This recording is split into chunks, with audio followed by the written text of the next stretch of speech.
The horses are coming out for the third race, the 46th running of the Grade 3 Bogey. It goes on the Widener turf at 1.16 miles. Scratch number 5, California Queen. This is the first leg of today's cross-country pick 5. It also starts the middle pick 4. Post time in just 2 minutes. 2 minutes.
Welcome to America's Day of the Races Sunday edition. It's brought to you in part by America's Best Racing, for the love of the race.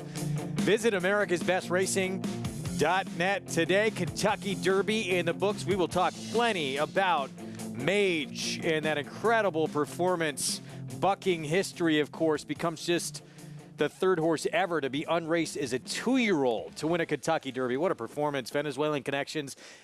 Gustavo Delgado, Javier Castellano previously had been 0 for 15 in the Kentucky Derby. Said he saw that stat on the coverage, and he used that as motivation. Said, I'm going to get this done today. What a performance. Greg Wolf, Richard Migliore, Acacia Clement in shortly as well. Listen, I think Javier had so much confidence midway through the race, the way Mage was traveling underneath him, and he rode the race like it was almost a foregone conclusion going to the far turn. He made every right decision, every right move. After a bit of a slow beginning, took his time, and was rewarded handsomely. Good run from Two Phils. I mean, he did his best. He just came up second best. Some people are saying maybe he's a bit close to a hot pace. He was doing it the right way. Jared Loveberry gave him every opportunity. When a hole presented it, he allowed him to go forward. If you give that ride 20 times in the Kentucky Derby, you're going to win more than your fair share of them. We'll talk plenty more about it. Take a closer look shortly. We got a stakes race coming up here almost immediately. This third at Belmont. Grade 3, Bogey, 1.16 miles on the turf. Chad Brown, he originally had 4 going postward in here. Now it's just down to 3 with California Queen. A scratch and margin segmentation, the 8-5 favorite. One of those 3 for Chad Brown. Irad Ortiz Jr. back in town to ride. Let's check in downstairs with Acacia Clement for more. And with California Queen coming out, Greg, I was wondering how the pace might play out. Does Evie Jets just take them on a merry chase like she did last time out? And I spoke to Chad Brown asking if market segmentation, your current favorite, might be more forward, because she got very headstrong last time out going into the first turn. It looked like she was trying to run up on heels and wanted to be more forward. She's striding out beautifully. I think she's filled out since I last saw her at Tampa. He also said Veronica Green trains like a horse that wants to be forward. The 8 surprisingly taking money. I was a little disappointed with what I saw in the Hillsborough last time, but I do like the slight cut back to 1.16 miles in here. I wish she had a little bit more condition and muscle on her flank, and the 4 Contemporary Art off the back of a win. She's gotten herself pretty wound up and pretty hot on the track today. Greg? All right, Acacia, thank you. Loading up.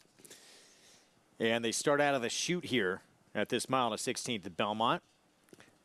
Much more gradual, gentle on the main course as it is compared to the inner. But still, I think inside posts have a little bit the best of it in this configuration. All the big names back in town here at this Belmont meeting, and a lot of them back from those big races over the weekend at Churchill Downs. They all flew in on a private jet together this morning. Let's go upstairs. John Imbriel, Grade 3 Beaugay to kick off our Sunday coverage. And they're off in the Beaugay. And from the inside post, it is Evie's Jet, who is out for the early lead. And right there is market segmentation. To her outside is Contemporary Art. Consumer Spending down at the rail, followed by Finest Work in fifth. And surprisingly, in the early trailer, is Veronica Green.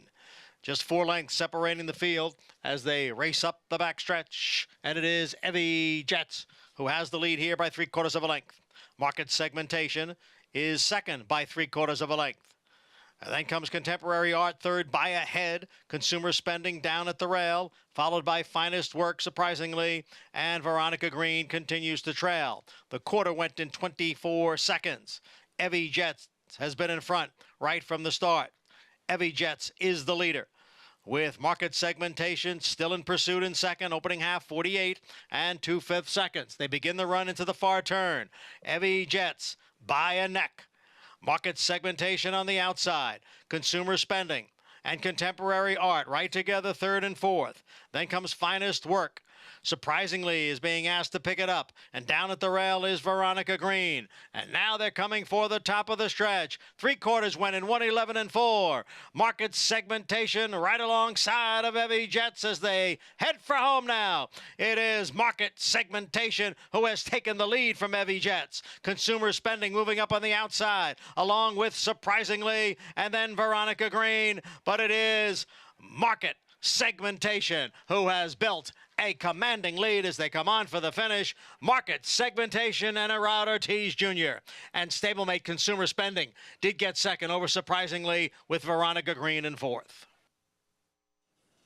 Market segmentation, Consumer Spending, stablemates run 1-2, and market segmentation just blows on by Evie Jets. Yeah, Evie Jets was setting a pretty controlled pace on the front end. Market segmentation always traveling comfortably outside of her. And credit Erod Ortiz Jr. You're on the best horse. Don't get too fancy. Don't be trying to wrestle with her, take her back. Just let her get good rhythm.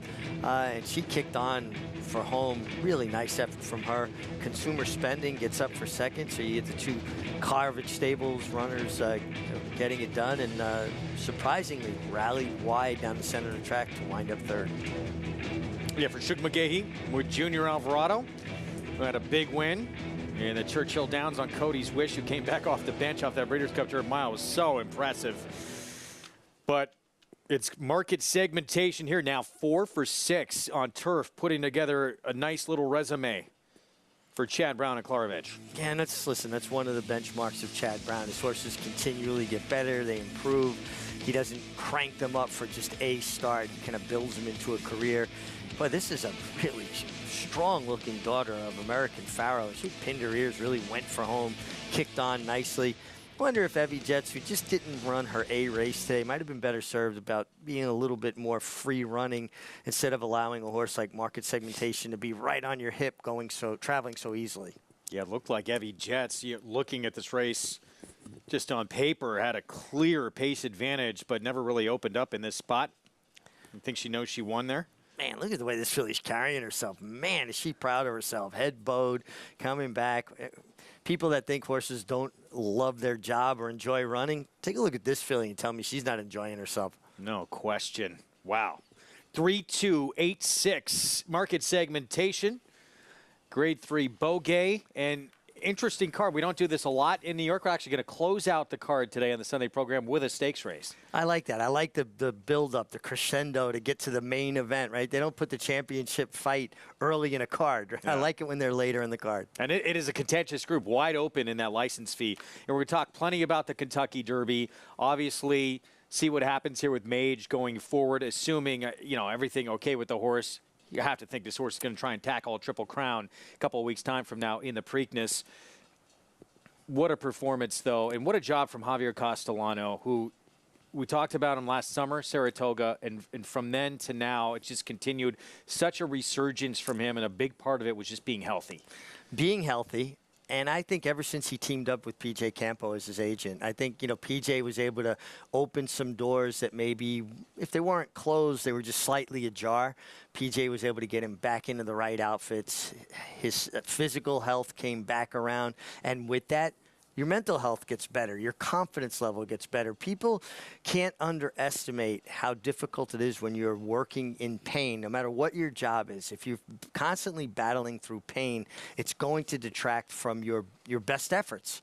And say sometimes you're managing pain more than you're really focusing on the job at hand. And obviously Javier's healthy now, and his confidence level is back in a big way. You and I were talking about it off air. Is one of the reasons we thought he had a ton of talent. We were just concerned about the lack of seasoning from the horse. I mentioned just Justify and Apollo, and now Mage, only horses to win a Derby to not race at 2-year-olds. Also, he joins Regret, Big Brown, and Justify as the only other horses, or horse, I should say, with just 3 prior starts to a Kentucky Derby.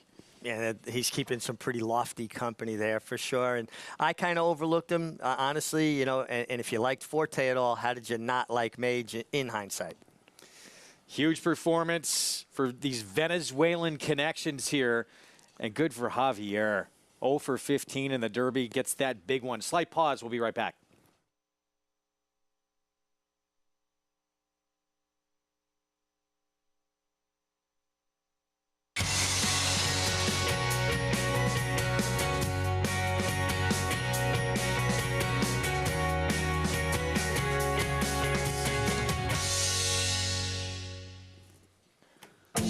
Great to have you with us on America's Day at the Races on this Sunday card in Elmont, New York. It's brought to you in part by America's Best Racing. For the love of the race, visit americasbestracing.net. Today, we just had a stakes race take place here, third at Belmont. We'll get to it in a moment, show you what happened for those who just joined us. More stakes actions ahead to close out the card in the license fee. Greg Wolf, Richard Migliori, champion jockey. Of course, we'll talk plenty about what transpired under the Twin Spires in the Kentucky Derby from Saturday as well. Yeah, terrific weekend of racing, and not just at Churchill Downs. Obviously, that was the focal point of racing in North America in particular. But we had a lot of good racing here to open up this Belmont Park spring stand. It's so good to be back at Belmont after an elongated meeting or time spent at Aqueduct. A lot to unpack from an incredible weekend. Let's look back, though. The race just took place. Grade 3 Beaugay on the turf, mile to 16th here at Belmont. Let's go to John Imbrial. They're all in line. And they're off in the Beaugay. And from the inside post, it is Evie's Jet, who is out for the early lead. And right there is market segmentation. To her outside is Contemporary Art. Consumer Spending down at the rail, followed by Finest Work in 5th. And surprisingly, in the early trailer, is Veronica Green.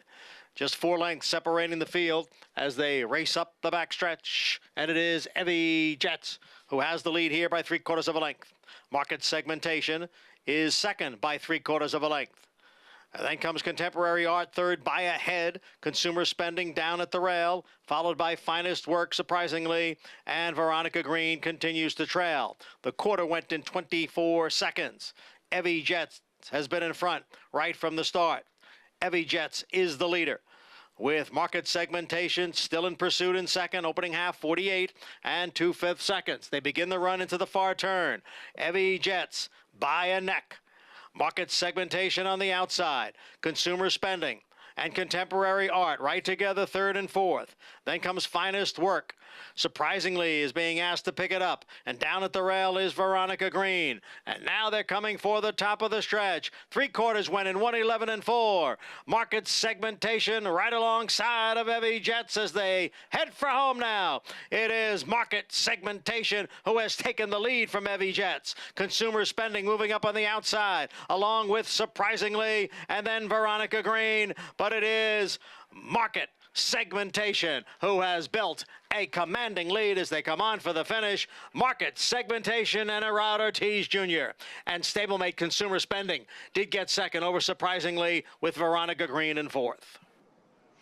And you just saw market segmentation in the Grade 3 Bogey. I'm Acacia Clement, joined by winning rider Irad Ortiz Jr. Market segmentation, last time I read, she got pretty headstrong on you, and she was a little bit more forward today.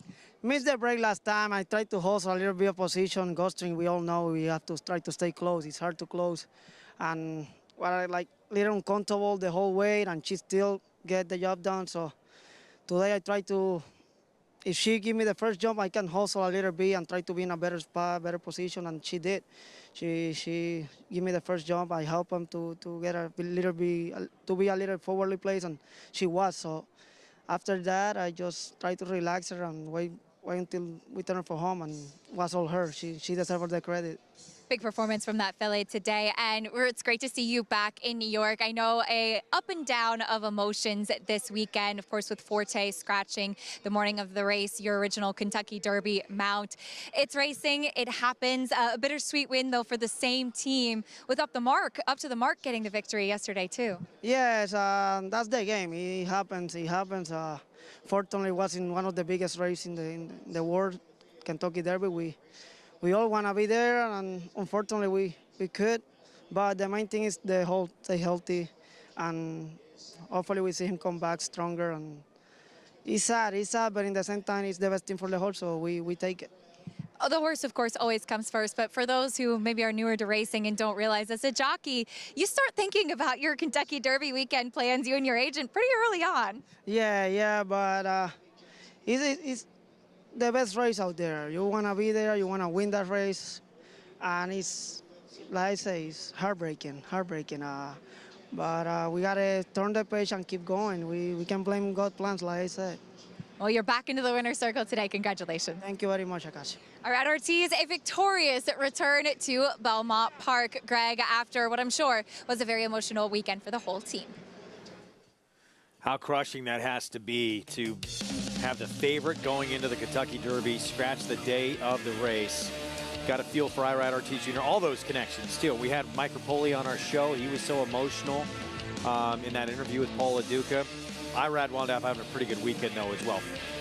Fluffy socks in addition to Up to the Mark. A couple of graded stakes wins. Yeah, and listen, I'm sure it was very defeating, but as a rider, you have other races you have to ride, and you've got to stay focused and professional.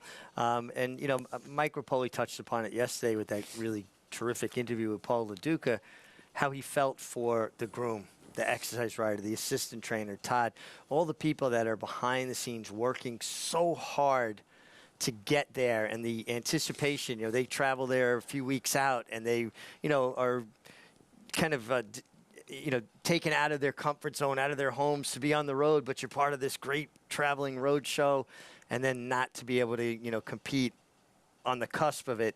Very, very difficult. But here's the good news. We're going to see Forte again. Maybe there was, you know, they were erring on the side of caution, but I'd rather have it that way and do what's best for the horses, and in the long run, they're going to do what's best for you.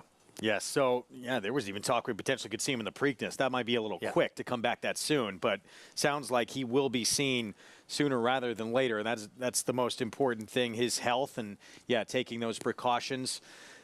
Let's look ahead to the stakes race we're going to close out this Sunday card with later on today. It is a very good group. Sprinting on the grass and license fee. Race 9 will close it out. And Star Divine, so 3-time winner on the lawn. And the comeback race is a 5-year-old. Third to a pretty good one, the former Breeders' Cup Juvenile Turf Sprint winner, Twilight Gleaming. We're going to go back to the win. This is how she ended last year with a stakes win at Aqueduct. Yeah, and this is a filly that is very tactical. If they go moderate, she's on top of the pace. If they go quicker, she can be a bit off the pace. And horses like that make a jockey's job so much easier. You don't have to adjust around their style. They'll kind of conform to the flow of the race. And she's resolute here. She's shown a big close at times. Really, really nice filly. And Jorge Abreu's got a run under her belt. She ran well in the Giants Causeway at Keeneland. She should be set for her A effort today. She can be tactical as well, but should be sitting from out off the pace. We'll get that cozy outside slot, so Irad Ortiz Jr. will have options for Jorge Abreu. Meanwhile, going good coming off a victory last time out, a race in which Poppy Flower was in. Spun Glass, too. It was unfortunately scratched out of today's race, but Going Good would get the win. Poppy Flower third. This was back on April 14th at Aqueduct. Yeah, you know, Poppy Flower coming off of the layoff. Look, she broke out to empty space. Wasn't the worst you've ever seen, but it's a step or two the rider has to correct her. And, you know, I talk about horses being like water. They'll flow to empty space. Now she has that race under her belt. Shake the ring rust off. It just feels like Going Good had everything perfect for her. The right trip, right? She's naturally fast. She puts herself in the game. She broke cleanly. Here comes Poppy Flower to make a run and then kind of flattens out. I think just Going Good, more recency, 2 runs on the year before this race. I think they're going to be much closer today, Greg. Manny Franco will ride for the Brad Cox barn. Going Good, trying to put together back-to-back wins. A lot of intriguing storylines in this race, too. Ugiri, incredibly talented dirt mare, or filly, I should say, going to try the turf for the first time. And I even think Hot Fudge for Lena Rice, getting back on the lawn for the first time in a long time. Wasn't the biggest figure when this filly ran on the lawn, but she ran very good in the stakes race. It also feels like she's just improved in general, right? She's gotten better with racing and fitness. I like a horse on a big turnout with your Kentucky Derby winning jockey aboard, Messidor with Javier Castellano. A filly that at times has gotten a little bit keen in longer races. I like the turn back for her. I think it intensifies her closing kick. We are going to hear from Kentucky Derby winning rider Javier Castellano later on in the program as well, so stay tuned for that as we take a look at what's ahead on our Sunday program presented by Claiborne Farm. So races 4 through 9 still to come here on our America's Day at the Races coverage. And race 4 is going to kick off the pick 6. Race 5, as you see, we'll start that late pick 5. License fee included in both of those wagers. Of course, you could play it all by getting signed up and started with NYRA Bets. Bet any track, anywhere, anytime with NYRA Bets. $200 deposit match sign-up bonus. Where are you? There you are. With the promo code, had to have changed, and it did, back to match 200 for new members. So put that in, and you're good to go for that promo again at NYRABets.com. Bet any track, anywhere, anytime. We're going to take a timeout. We'll be back. This hardware going to the connections of Mage, making just his 4th career start and coming up with a brilliant performance in the Kentucky Derby. We hope it's under the Preakness. We'll be back.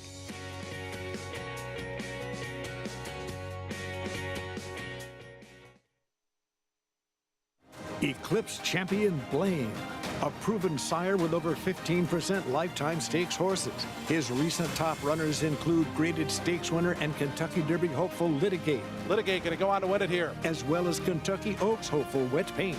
Also an emerging broodmare sire, his stakes-producing daughters include the dam of Eclipse champion and Kentucky Derby favorite Forte. Forte to win the Breeders' Cup Juvenile. Blaine, standing at Claiborne Farm.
Back on America's Day of the Races on our FS2 coverage. Program is brought to you in part by Hillendale at Alapa. And how about Good Magic producing a Kentucky Derby winner, Mage, early on in his career at stud. Fourth at Belmont's going to kick off the pick 6. Mile and an eighth inner turf. It is a maiden special weight. Todd Pletcher, Shug McGahee, Christophe Clement, Chad Brown all showing up in a stacked fourth race to kick off this pick 6. Let's head downstairs to Acacia for more. Yeah, Greg, I love races like this, and we'll see who can navigate the mile and an eighth. We'll start with Shug McGahee's charge in Spinzar, who switched to the turf for the first time. Last time out, had no room to run late at Gulfstream. That was also off a bit of a layoff, going onto the grass for the first time, off of a couple of dirt races at Laurel and Tampa. A lot of changes, and I thought that he really handled it quite well. Now, the pace setter of that race, the second place finisher, did come back and disappoint at Keeneland the next time out, but I think that this could potentially be a horse who's starting to put it together, and that was a 9 furlong prep. I think he loves getting the distance. The number 3, Mondego, I feel the same about him. The further, the better. A big, solid son of Lope de Vega. And I've noticed that sometimes with the progeny of Lope de Vega, they do tend to have a little bit softer mouths. And I think that's the case with this guy. He was forward, setting the pace in his debut, and he almost won it first asking. And then last time when coming from off the pace, he really seemed like he was resenting having his mouth kind of pulled on in the stretch. And Joel Rosario is a very quiet rider, which is why I feel that he might have a softer mouth, because when he was asked to switch leads, when he was asked to kick it in late, that was when he really seemed to not appreciate that. So I think we'll see him a little bit more forward today. He's been marching around the paddock, and hopefully a reverse to the tactics we saw on debut could see a better performance from him. The number 4, Farrell's Joy, new bit of invader coming in from a race at Laurel, going a mile. He has a big pedigree, of course, being by Kitten's Joy, Hungry Island, a multiple graded stakes winner on the turf, and that makes this one full to Hungry Island, who was also a good runner. He's gotten a little bit more on his toes with the call for riders up, but I thought this horse was very green on debut as a 2-year-old, but he ran quite well. And then last time, he seems like he's still figuring things out. He's kind of lugging in and out a little bit, but closing well, still green. I think mentally still a little bit green in the paddock here, but he's such a big, imposing sight. He's actually the horse that first caught my eye stepping into the paddock. I like him getting some more distance, and you'd have to imagine he's a little bit more fit and tuned up today. Second start as a 3-year-old. Greg? Son of Kitten's Joy, 13-1 on the board. Jose Gomez, the champion apprentice, Eclipse Award winner, now adjusting to life as a journeyman. Yeah, trying to make an impact without the benefit of that weight allowance. He's hanging in there, and the only thing he can do now is work hard and wait his turn, wait for his opportunity. On this race, coming through the tunnel, and we're going to take a look at them all in the post parade. It looks certified lover boy, 12-1 on what looks like a horse who should be the one in front, maybe alone here. We're coming out of 5.5 furlong sprint, 2 back on the only grass start. There's Junior Alvarado. Great work for Junior on, wow, was that an easy win for Cody's Wish? Wow, as good as Cody's Wish was last year, it kind of gives you the impression he might be a better version of himself this year. He went with consummate ease yesterday. Off, what was it, about a 6-month layoff? More than that. Just easily inhaling that field. Breeders' Cup Dirt Mile winner. So impressive in the Churchill Downs. There's Manny Franco. Ran well with Hit Show yesterday. Good 5th place finish. Yeah, Brad Cox, he had 4 chances at it. And Angel of Empire, big, we'll talk more about it later, obviously, but a big run from him to get 3rd. Flavien Prat said he wanted to be closer. They were going so fast, he just couldn't keep up early. Yeah, you know, you don't want to take a horse out of their comfort zone. Here is Bel Ami, Manny Franco, Christophe Clement. Yeah, 2 good efforts on turf. Closed well, then tried synthetic. Ran well last time. Gets back to turf. Gets a good inside draw. Very short run to that turn, going 1 1/8 miles on the inner turf. Stablemate here. Joel Rosario, board Mondego. Yeah, horse showed good speed first time. Last time Joel took him back. Maybe they get a happy medium today. One Acacia spent a lot of time talking about here, Ferrell's Joy with Jose Gomez. I think very important to note that this horse trains at Colts Next Stable Private Training Center. With a run under their belt, they're usually a lot better the second time back for trainer Jorge Duarte. Sergeant Pepper getting on grass for the first time for Todd Pletcher. Yeah, definitely some turf pedigree on the female side. Uncle Mo's proficient on both surfaces. A $1.6 million purchase out of that mare, Dame Dorothy, Bobby Flay's mare. There's certified lover boy, Jorge Vargas Jr. for Ray Handel. It looks like the main speed here, particularly going a mile and an eighth. The paces of these races are usually a little bit moderate, and this horse had sprint-type speed. Turf debut was a good one from Spinzar. That was back on March 18th at Gulfstream, trained by Shug McGahee. Yeah, real nice effort there. You keep Jose Ortiz. Usually riders ride a horse better the second time. Terrific pedigree on this horse, too. Grand Am Fleet Indian, multiple Grade 1 winner. Chad Brown runner who didn't take a ton of money. First time out was 7-1 in the debut, ran fourth, and now 7-1 again. But Chad Brown's horses seem to run better when they get away from that Gulfstream Park turf course. And I spoke to him about it. He says his horses just seem to get a better foot on the lusher kind of turf courses in New York. And Bill Mott, Junior Alvarado, Rockstar Red, making start number 3. Yeah, he broke slow first time, ran okay second time. He needs to kind of put it all together and take a step forward. So let's go back to Spinzar for Shug McGahee. Expensive Tappet Colt. Well, Jose Ortiz will be aboard. There's the gray. And the turf debut came in the third start of his career back on March 18th, Gulfstream. Stalking. The pace here will wind up third beat less than 2 lengths. Yeah, but this is a real nice trip, right? You get to save ground. You sit in the pocket. That's what you want on the turf. Be able to, save that ground before you kind of pick your way out. In a little bit tight. I mean, not the most comfortable spot. He's going to alter back to the inside, but I think a race you get a lot out of. And in hindsight, maybe Jose wishes he'd have just stayed on the fence to begin with because he kind of was looking to get out and then had to alter course back in. So second try on the lawn for Spinzar coming up this afternoon. 5-1 right now off that effort. And we'll have second time Lasix. $450,000 son of Tappet. 8-5 though. Wow, the money really gravitating to Mondigo. Are you surprised that anybody is that much of a shorter price than several others? It felt to me like there were 4 or 5 in here that were in pretty close proximity to each other. Yeah, I felt a lot of these turf races early on, it seemed like have been, to some degree, misplayed a little bit here on this circuit. And this horse, too, that very good debut effort, he's not going to get to do what he wanted to do that day with the presence you would think of Certified Lover Boy. Yeah, I just think that the race projects to be a little bit, play out a little bit different. I like the one horse a great deal, Bellamy. I love that inside draw.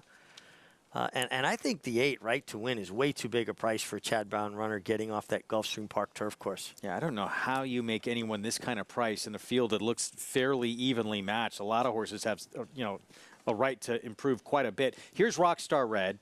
Those first 2 starts leave a little bit to be desired here, but we'll see if Bill Mott can wake up this son of Frosted. Start number 3 on the grass. Yeah, it looks like he's a little bit one-paced. And, it's interesting, the way the mile and eighth races run here at Belmont, usually the fractions are slow. And it allows a horse that's more of a one-pace, grinding type horse in the race. So let him be in the race. Let him use his stamina. He's not going to accelerate for you or quicken. We talk about turn of foot. It's a horse's ability to accelerate. He hasn't shown that in his first 2 starts. He just kind of ran even trips both times. And again, as you talked about, with that first turn coming up extremely quick, he's going to be in a really tough position from that outside post. Yeah, I mean, there were a few scratches inside him, so he's not 10 of 10. He's 8 of 8. But still, you've got to be a bit aggressive. You're talking about 6 seconds before you're into that turn, maybe even a little bit less, 5 seconds. You've got to make a decision very quickly in 5 seconds to get your position going forward or find a place to tuck from that outside post. So, when we talk about distances, right, we'll say a 1/16 of a mile, that's 110 yards. A thoroughbred will easily cover 110 yards in 6 seconds. You have not even 110 yards into that turn. Yeah, quick decisions need to be made. We'll see how Junior Alvarado can navigate that with Rockstar Red. Let's go back to Acacia. And I agree with you. I do think that this is a pretty evenly matched race, and they look like an evenly matched bunch, too. It's a really good-looking group of horses to go along on the turf. And take a look at the number 1, Bel Ami, who I think is a horse that has kind of come around. He started to figure things out, and he was dismissed at a big price 2 starts back and ran huge coming from off of it. But he was a little bit closer last time out. He was actually the sharper of the 2 Christophe Clement runners as far as the warm-up was concerned. He was kind of pulling like he wanted to gallop off away from the pony, and he kind of kept him a little bit quiet there on the track, trying to get him to relax, and he's done that. But I like a horse that's alert into the bridle. He really seems to be responding to his rider's cues, and he looks incredibly fit coming in here. The number 8, Right to Win, Son of Invincible Spirit. He looks like he's just a horse that carries his condition. If I didn't know that he had raced once already, I would say probably might need a start. But as far as that debut at Gulfstream goes, he leapt up a little bit at the break, kind of bumped on either side, jostled around, and then he was 3 wide in no man's land. A little bit high-headed, still very green. I think that he's a horse that absolutely could improve second time out, if nothing else, mentally. He was taken away from the pony by Flavien Prat, and he's been relaxed and fine ever since then, but hopefully he can get him to put his head down and just relax throughout the running of the race, Greg. All right, about to load up to kick off this pick 6, 94,000 plus and growing in this pool. And that is a short price on Mondego. I think we're all in agreement on that. Much more wide open race than that. Certainly those silks, that barn always with room to move forward on the 8, Right to Win. Chad Brown with a second-time starter. And here's Rockstar Red, that outside slot. Junior Alvarado for Belmont. Pick 6 begins here. Let's go upstairs to John Imbrial. There in the gate.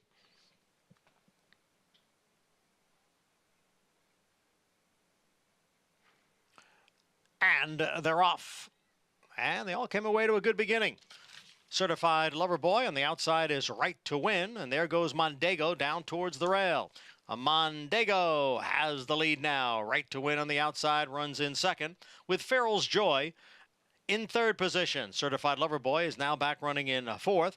On the outside is Rockstar Red in fifth, followed next by Bel Ami in sixth. Sergeant Pepper is next to last, and the trailer is the gray Spinzar in eighth. Opening quarter, 23 3/5 seconds.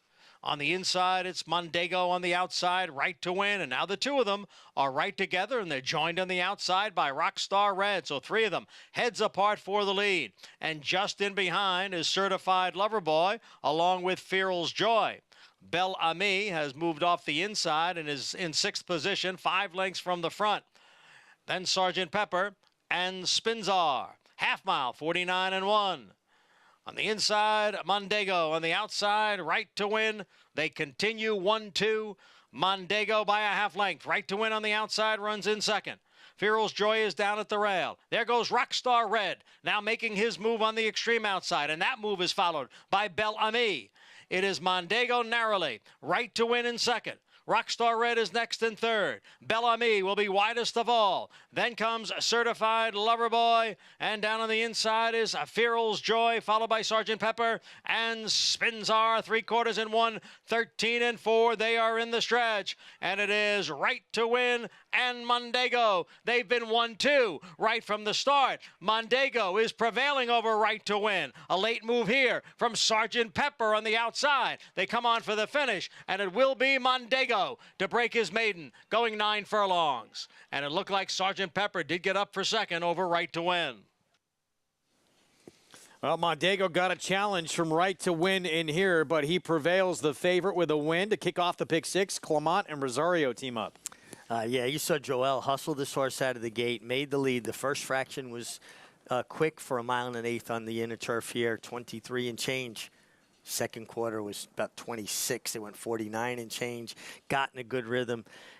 Joel Rosario, so hard to get by. It looked like the 8 horse, Right to Win, actually got ahead in front before Joel really set his horse down. And I love to watch Joel finish because he builds a horse into that finish. It's not all at once. It's in stages. It's building to that crescendo. And this horse kicked on nicely through the stretch after controlling the pace from the start. And it was incredibly tight for second, by the way. A 5-horse, Sergeant Pepper, may have just snuck in there to steal second late. It appeared like that. And it's kind of discouraging for a horse, right? Right to Win throws his best punch at Mondego. Mondego took it and then kind of shrugged it off and kicked on. And it's almost a little deflating for them, right? They kind of let go a little bit. He's a stout horse. Look how built he is. He really is. Very unique, interesting white marking on his face, too. And it was the 5 getting second. Sergeant Pepper, Arad Ortiz Jr. for Pletcher, just getting up into the exacta in that final jump. 3-5, 8-7, 9-5 favorite. Kicks off this Sunday pick 6 here at Belmont Park. So the public, they were right all along. It's very hard to put one over on the public in New York. Some of the most sophisticated racing fans out there. They don't miss too much. Seemed much more wide open than that. There's winning trainer Christophe Clement, winning with Cheyenne Stable here. And now that we're back on the grass, we're going to see that man in the winner's circle quite a bit over the next few months. Yeah, Christophe kind of gearing up for turf season, loaded, strong stable. Been on the Hall of Fame ballot a lot. It's about time they got that right. Yes, it is. Prices from the 4th when we come back. We'll set the stage for the first leg of the late pick 5 as well when we come back on America's Day at the Races.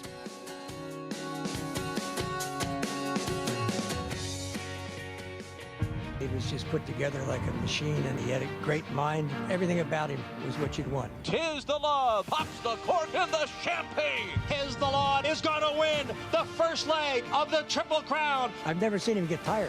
Respect the law. Tis the law. His structure is just perfect. His bone is perfect. He's left the others behind. He's going to win the Run Happy Travers. He's everything you would look for in a horse. RaceLens is the most in-depth product in horse racing, with unique features found nowhere else. True odds, predictive analysis, and pace projection. RaceLens. It will change the way you follow horse racing and take your game to the next level. The Cross Country Pick 5 combines the best racing from New York with top races from around the country in one bet. Find it in your track menu and play this weekend. Races and free PPs posted at NYRA.com/crosscountry. Introducing a stallion, as top class as they come. In 22 career starts, he won or placed in 12 graded stakes, competing in 15 grade ones, earning over $1.7 million. His undisputed speed is evidenced by 7 100-plus Spire speed figures, a 3-time grade 1 winner, Raging Bull.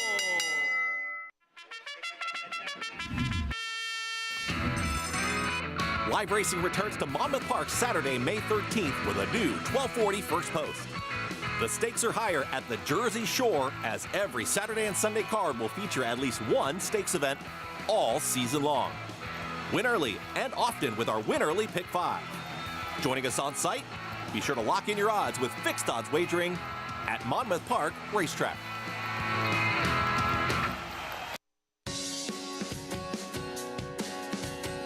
Back with you on America's Day at the Races on our FS2 coverage.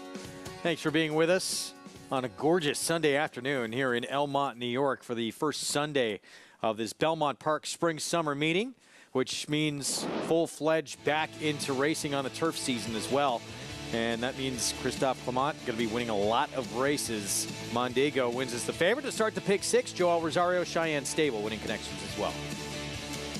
Joel Rosario, when he makes the lead and gets a horse into that beautiful rhythm, he's very tough to get by. Mondego as your favorite, 9-5 bid. 560 for career win number 2,354 for Christophe Clement. Let's head downstairs to Acacia.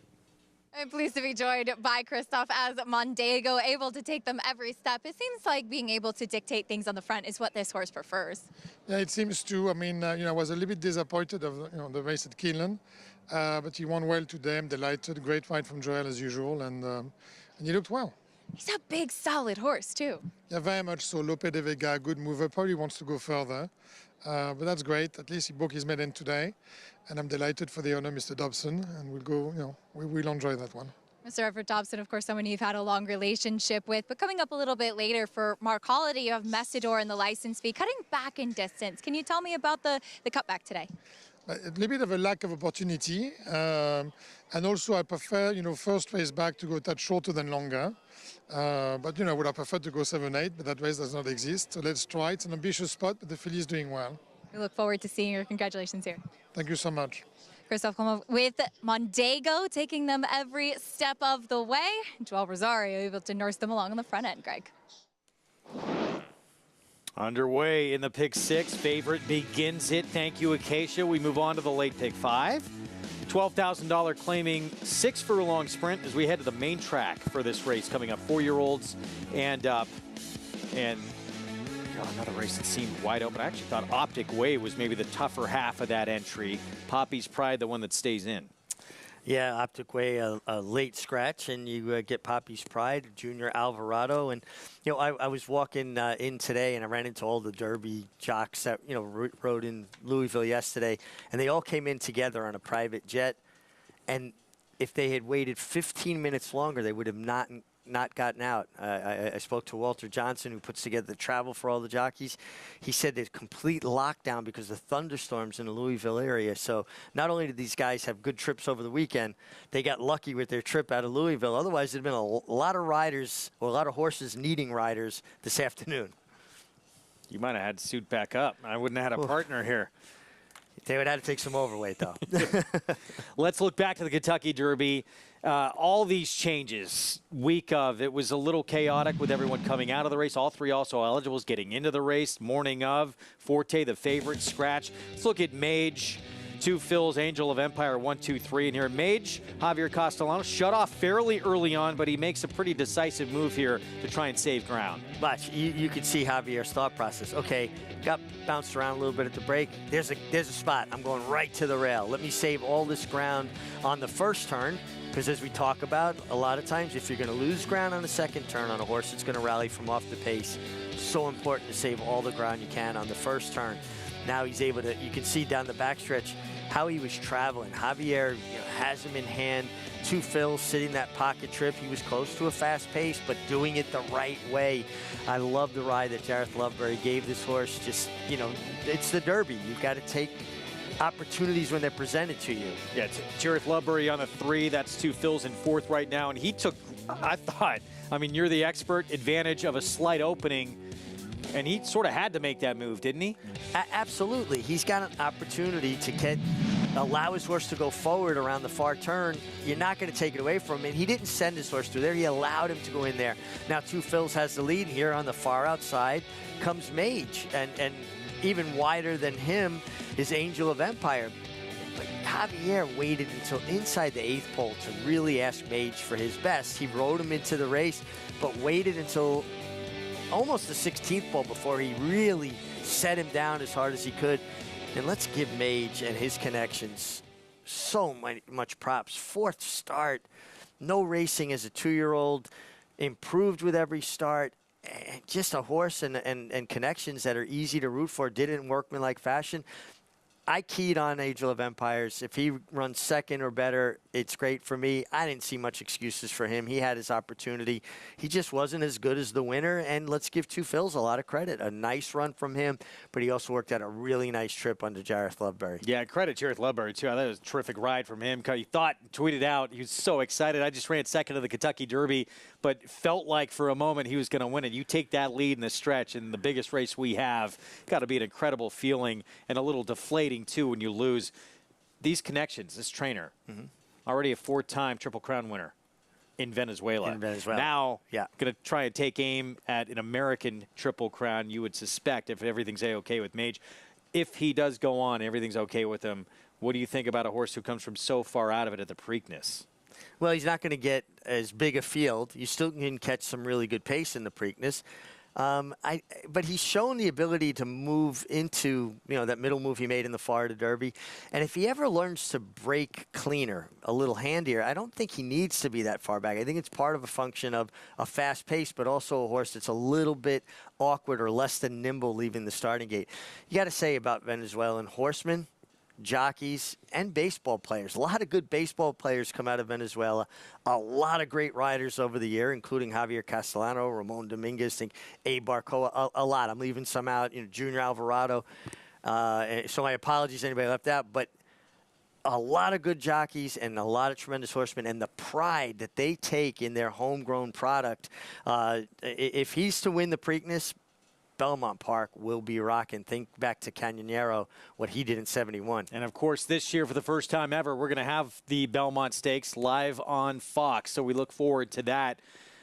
Acacia, just 1882. And, of course, the Triple Crown performance from Justify, the only other horses, in addition to Mage, who had not started as 2-year-olds to win a Kentucky Derby.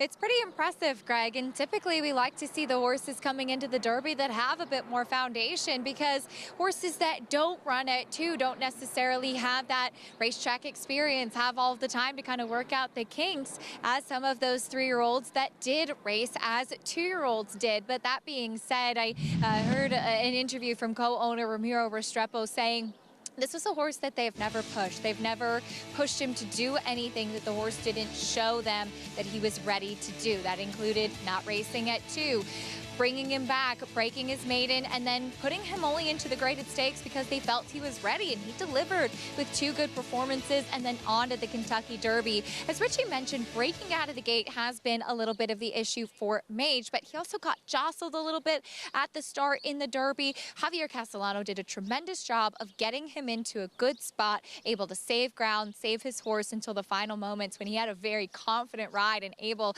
to power on by 2 fills. I thought it was a very exciting Derby. Connection saying once again they're going to let the horse tell them if he wants to go on to the Preakness. For one that is so lightly raced, the quick turnaround will be yet another tall task for Mage, but he's a horse I've become a very big fan of, and so special to see Javier Castellano get that first Kentucky Derby win. Having worked for 6 years down in Florida, I've gotten to know the Delgado family well, and couldn't be happier for Gustavo and his whole team.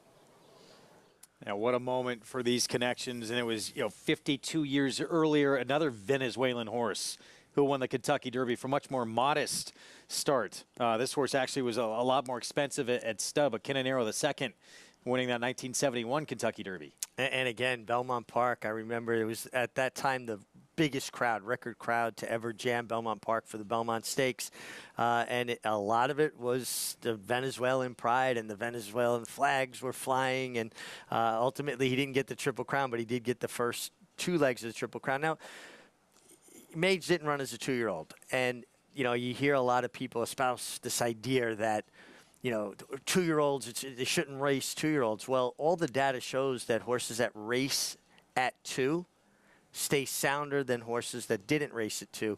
And the idea is that through those workouts and the foundation put into them, and they grow and build stronger bone than horses that don't get that foundation. So people love to say that stuff without having the data to back it up. And I just wanted to set the record straight there. And in the words of the late, great Alan Jerkins, you don't create Olympic champions by letting sit on the couch and eat chocolate chip cookies.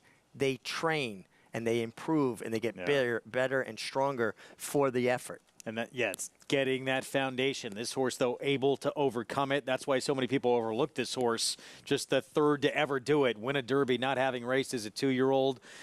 Look forward to see what he can do going on, hopefully, to that next leg of the Triple Crown. We'll talk plenty about it 2 weeks away until the Preakness. We're going to take a timeout, not just the big Kentucky Derby, so many great races on the undercard as well, really the last couple of days, including in the Distaff division. Past the Champagne. Showed so much promise early on in her career, and a narrow miss to Malathaat, who wound up being a 3-year-old champion in the Ashland. Back in the winner's circle.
We're back on America's Day at the Races on our FS2 coverage. Good to have you with us. Greg Wolf, Richard Migliori, Acacia Clement. We'll get to the late pick 5 coming up, approaching the 7-minute mark to post. Going to look back some stakes races from here in New York earlier this weekend. In the Grade 2 Ruffian, filly that had not been to the winner's circle in a little while. In fact, the only start of her 3-year-old campaign, it was February of last year. That was the last time she had won, past the Champagne. Coming up big, shipping in from Maryland.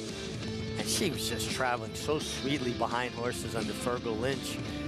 Honestly, leaving the half-mile pole, you scan through the field, look who's traveling the right way. You see, man, this filly's going to be an absolute handful. And once Fergal eased her out to the clear, she just widened at will the last 16th of a mile. Nice effort from Idiomatic to be second over Gerrymander, but no doubt about the winner. Past the Champagne, it was past the Champagne time after this effort. George Weaver, winning trainer, Randy Hill, black type thoroughbreds, and as you mentioned, Fergal Lynch.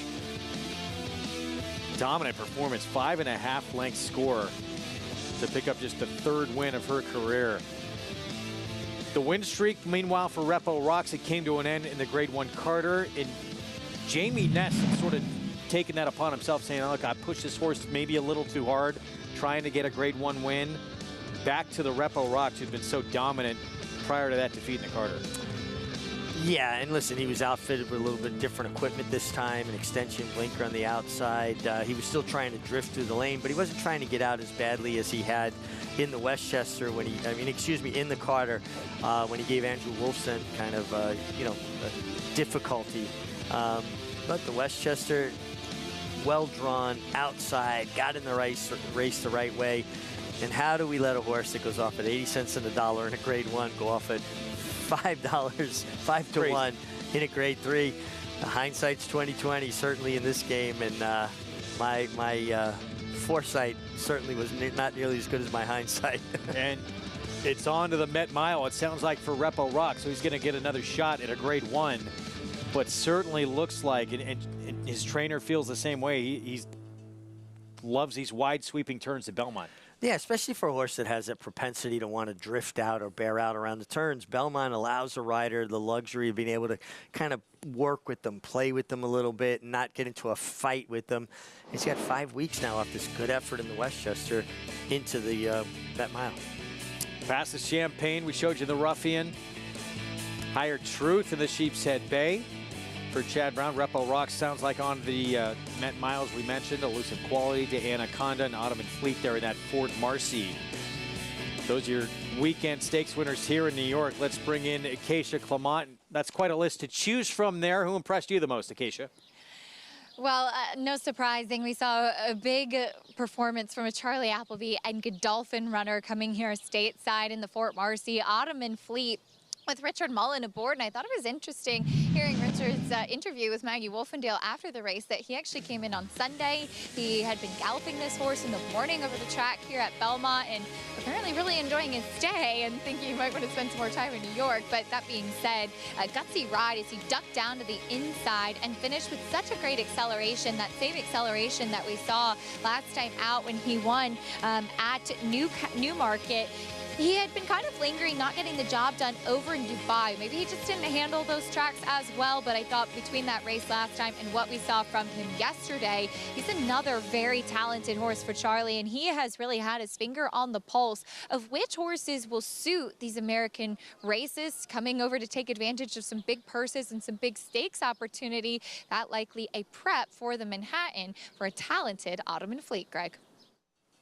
Just incredible what Charlie Appleby has done since it really was the Just a Game and the Diana with that fearsome duo that kind of started it off, that dominance, and it just has not stopped. Just seems to have the recipe and to identify which horses are going to excel in North American style racing. Our races are run at a faster pace normally. The tracks are a little bit tighter. Who's going to handle the shipping, the travel? You know, it takes a certain personality. He has certainly zeroed in on the kind of horses that excel here. Coming through the tunnel post parade, a race that's going to kick off this late pick 5, 6 furlongs, $12,000 claiming tag. Here's the remaining half of the entry. Poppy's Pride breaks from post 3. Post 3 was claimed for 12.5, but Gustavo Rodriguez shows back up for that 12.5. Waited the allotted time that he can run back for the same price and taking money. The rail goes to Zerts, Amira Shishakli, and Eric Cancel. Way too big a price for this horse. This horse was in a different county early on. He's a horse that can get more position. Hopefully Eric Cancel from the rail senses that urgency, puts him more in the game. He should have been second last time. Print Track, been pretty popular at least the last couple of starts in the claim box now with Gregory DePrima. Yeah, and has races that are certainly good enough to be very competitive here. It seems like he shows up with a big effort or no effort at all. What are we going to get this afternoon? Yeah, has the ability to be forward too, but with the presence of the 5 could be difficult. Gandy Dancing, 6-year-old, is a 6-time winner. Yeah, it seems like he's got races good enough, but most of his better races have come on off racetracks. Here's the other pace we talked about, Motion to Strike. Jose Gomez, Natalia Lynch. Yeah, this horse is quick, and he looks to me like the main controlling speed. I think other horses would have to be taken out of their comfort zone to stick with him. And then the Sakari outside. We're coming from Maryland. I should say 7-time winner. This is a 7-year-old making the 60th start of his career. Yeah, adorable sort. He's been running against Tougher at Laurel. Drops down for trainer Mike Gorham and getting that nice Kendrick Carmouche warm-up and elevated in my mind watching him warm up. We touched on it briefly earlier. Junior Alvarado, there he is on Poppy's Pride.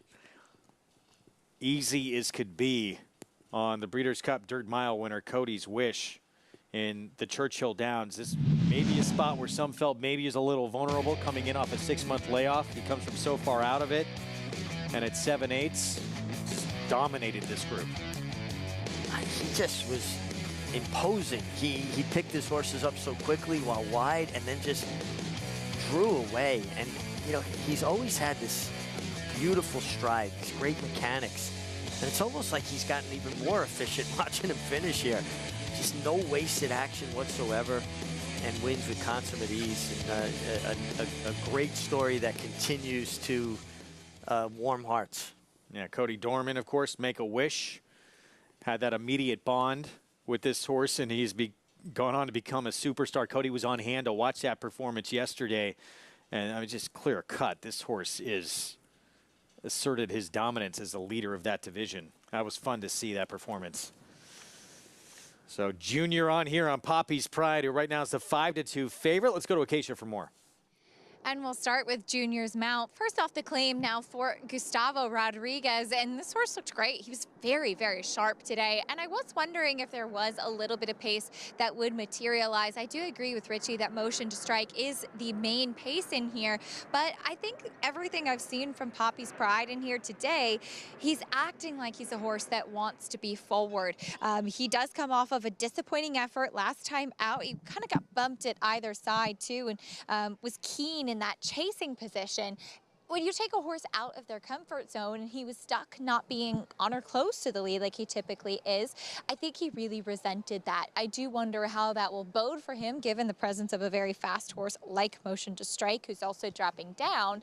So for that, I was a little bit reticent to take this horse, but I think he looks terrific, making his first start for Gus. The number 4, Gandy Dancing, Jose Ortiz gets the call on this one, and he's kind of one of those horses that you wonder, is he going to show up or is he not going to run a big race? But he looks tremendous today. Sometimes his weight doesn't look great from race to race. He had a beautiful warm-up under Jose. Out on the track away from the pony. He was facing New York bred $25,000 claiming types in his last 2 starts. He goes into open but dropping class. I think this is the right place for him. Last time out, he never saw the rail. He was wide throughout. I think just kind of being in no man's land. I liked what I saw from him physically, and he looks like he's showing on his sleeve that he's going to run one of his better races today. But I completely agree with Richie. I loved the warm-up from the number 6, the Sakari. I also like that he's taking a drop in class, whereas some of the others in here have been on or around this level recently. He was dappled out from head to toe. Yes, he has been pretty far off the pace in his last few races at Laurel, but that was against tougher competition. I don't think he needs to be so far back. He's super fit coming in, and I like Kendrick on this horse, Greg. All right, Acacia, thank you. The Sakari 7-2 from that outside post. Maryland Shipper, who has won at Belmont before. Yeah, and I just think he's getting down to a level where it just makes him competitive. And, you know, it's an interesting phenomenon when you ride horses as a jockey. You'll ride a horse in against tougher competition, and they don't even feel as good underneath you. And I remember telling my agent at times, I'm not crazy about the horse. I don't ride the horse back. And then the people would drop the horse down in company, and they would even feel different underneath you because they're not working as hard to get their position. They're able to run into the bridle more and stay balanced instead of you having to chase them and make them work hard to stay in the race. It's amazing how a drop in class can make a horse look better, feel better, run better. One of the most important parts of this game, yeah, for these managers, the trainers finding the right spots for their horses. Well, that's the perfect package, right? You need a good horseman, somebody who knows how to prepare a horse, get them as healthy and sound as possible, train them into peak condition. But then they have to manage them properly and enter them in races that they can win. Set your horses up to succeed, not fail. You can have a horse doing the best they possibly are doing. If you run them over their head, they could run the race of their life and finish fourth, and it's debilitating to the horse. They ran so hard and still didn't get it done. Make it easy for them. Let them win with something left. Favoritism shifting here, Motion to Strike, who possibly here is the speed of the speed, as we talked about earlier. Jose Gomez will be aboard. See how aggressive he is early on with the 5 here. 3 of them on the board at 3-1. He's got one way to go, the 5, Motion to Strike. He's only successful when he clears and opens up. He's not a horse that's going to sit off the pace or allow other horses in the race and outkick them. Late pick 5 starts here. 6 furlong sprint. Let's go upstairs to John Embrial. They're all in.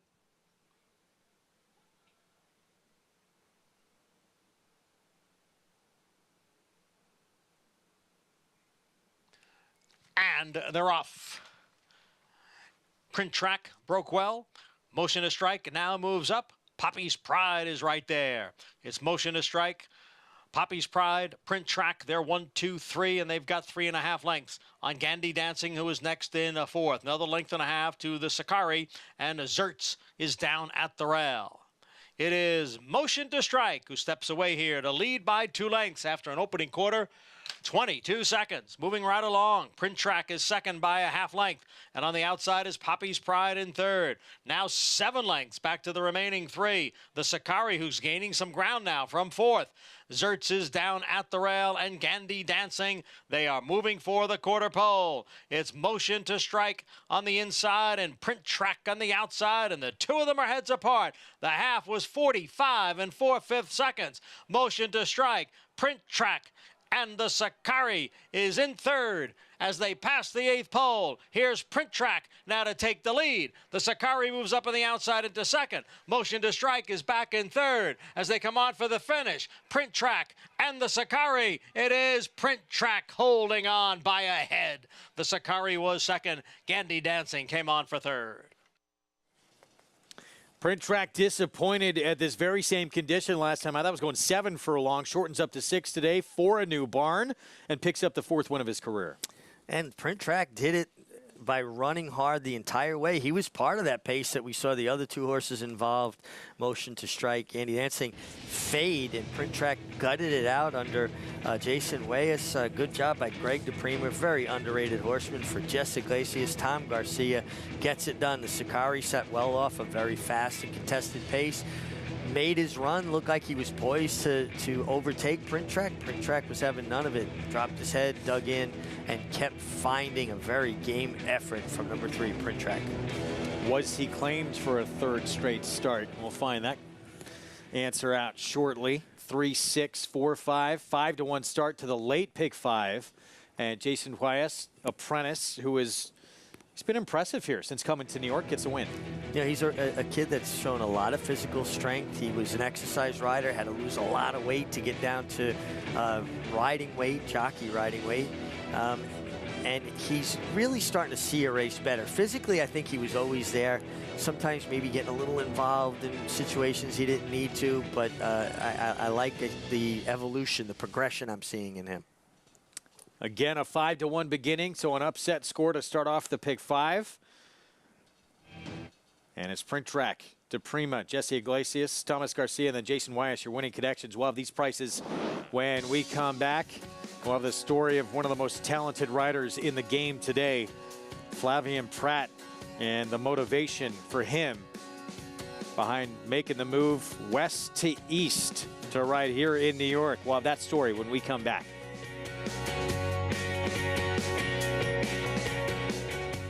Good magic in a good-looking performance. Cruises home in the Haskell Invitational. And it's a vintage performance by Vino Rosso in the Breeders' Cup Classic. Nest, much the best. Elite Power on the far outside, and Elite Power gets up to win the sprint. On the outside, it's Malafat coming to the wire. Who's it gonna be? It is Malafat. Experience the adrenaline-pumping, suspense-filled action of the Sport of Kings no matter where you are with Naira Bets. It's fast, easy, and secure. Download the app today and start winning with our lucrative weekly promotions, thrilling handicapping contests, and a one-of-a-kind VIP rewards program. Don't just watch horse racing, be a part of the action with Naira Bets.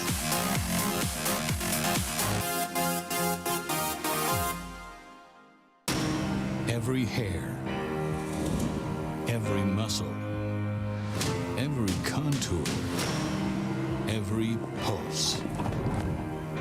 In the Juvenile, Essential Quality have won. in the Belmont, Essential Quality has won the Belmont Stakes.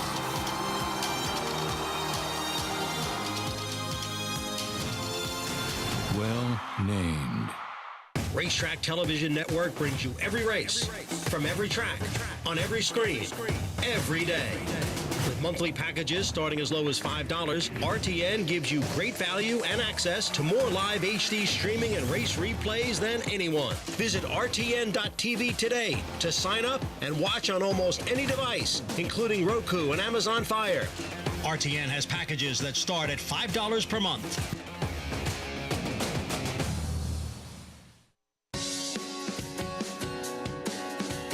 Back on America's Day of the Races on our FS2 coverage. Regional networks across the country as well. It's brought to you in part by America's Best Racing. For the love of the race, visit americasbestracing.net today. Late pick 5 begins with Print Track. Beaten favorite at this level last time out, delivering today at 5-1. And it's the apprentice, Jason Wyas, aboard for the victory. Let's go downstairs to Acacia. And Jason joins me now. Greg is Print Track. Jason, he was up part of that pace early. He really fought for you today. Yes, he told me just let him do his race. You know, don't fight him too much. Let him be comfortable. And then when we hit the stretch, I had plenty of horse. And I just let him run. And I know they were coming for me, so I was as patient as I could be. And I'm just happy to get my first one done at Belmont. I was going to ask you about that. And you had the cheers from the crowd as you came here into the winner's circle complimenting your ride. How does it feel winning at such a historic track as this? Man, I did an interview and they asked me which track will be a track that you would like to ride at. And I immediately thought of Belmont. When I came here my first time as an exercise rider for Ribato, I just looked at the grandstand and it's just been a dream come true. And to get a win, my first one here with full of Hall of Famers and future Hall of Famers. It's just a very blessing. I'm very grateful to DePrima, you know, all the guys, the owners, my agent, Jeff Farkash. Thank you guys so much for believing in me and giving me the opportunity and to continue working hard. And your story pretty well known, all of the work that you've put into fulfilling that dream of becoming a jockey. And it's been fun for all of us to get to see you progress and have success on the Naira circuit. As you mentioned, you've got a very tough room of jockeys that you're riding against on a daily basis. Oh my God, yes. You know, it's just like I said, I'm blessed to be here and to ride next to them, to learn as much as I can and improve.